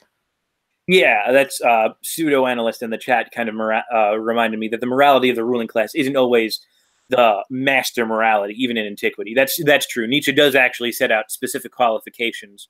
Exactly. For master morality. He does most often, though, I would say, identify it with what Evola might call the warrior class or something like that. Because, and I say the warrior class. And I was about to get to that as well. That's exactly where I was going with this as well. Zunzi and others who thought kind of along the same lines that he was talking about, all of those people would later become the kind of the favorite philosophers of the kind of people whose job description was to run around with swords hitting people with them. Yeah. Which I think is not coincidental. Yeah, absolutely. That makes perfect sense. I think we've gotten very off topic from the start of this stream, but at the same time, I think it's been very productive. AA, if you're still listening, notes, my guy, you got to take them. But I don't know. Is there anything else in particular you wanted to go over? Because I think we can kind of just chill if that's it. Yeah, I mean, we might have to. Yeah, we might have to basically just tie it off, because I mean, we can't go on for too long, otherwise the stream will be unlistenable because of the length. But I guess, yeah, I mean, we can adjourn and like call another impromptu stream the next day or something, because we didn't get the guests we thought we were going to get. No, we didn't. You got you and me, which were pretty great guests, of course. But we didn't get the whole mass of populist right-wing people who were stampeding and saying, "Oh, I'm definitely going to show up. It's going to be amazing." And then suddenly, yeah, well, I really everyone's off sick or busy. Yeah, well, I wanted Nero because, you know, Nero's always kind of like the balance between us two. Although in this case, he said he would actually agree with whatever the right is saying in this case, which I found odd coming from him, because I do find him. I found that surprising too. Yeah, but most importantly, I wanted to get Ghost of Watts on because he was the one who actually initiated this sort of conversation. Yeah, he was the one who made this stream happen in the first place. Yeah, like, or at least the impetus for this iteration of Authoritarian at Different Ends. But yeah, definitely, we need to have another episode. Next episode, I'm probably gonna just benchmark it. I'm probably just gonna dedicate next episode to you and just give you the floor to kind of go over each of the points about the Trump-Russia collusion thing that you've been building up. Oh, that's interesting. Yes, that'd be a good idea. And so I'll definitely let you. I think I'll dedicate a whole 3-hour, possibly more stream to it, because I actually I kind of want to get into it for like more than just our normal 3-hour, 2.5 hour ish time limit, because I want to be able to go through literally everything and not just your strongest. I want to get into like the nitty gritty too. But yeah, we can have just an impromptu stream tomorrow if Watts or Nero or somebody else is able to actually come on. But yeah, other than that, thank you everybody for hopping in. Thank you for AA and his boys for stopping by and momentarily boosting my view count. I do appreciate it, that even if you didn't double it, and I learned he didn't tweet it out. It must have been something he sent in his Discord, which I am not a part of, but perhaps I will join if I am to monitor this behavior. But yeah, maybe it happened in Discord. I will have to check. Like, I'm only availed to the Discord because there's something about biscuits going on in there. I'm really not even aware of that meme that much, but yeah, this will be all. Thank you, Ray, again for joining me, and hopefully we'll be able to sort some other stuff out in an impromptu stream, and then next Authoritarian to different ends, we go full balls to the wall in Trump-Russia collusion mode. So thank you, everybody, panelists, guests, and viewers, and see you next time.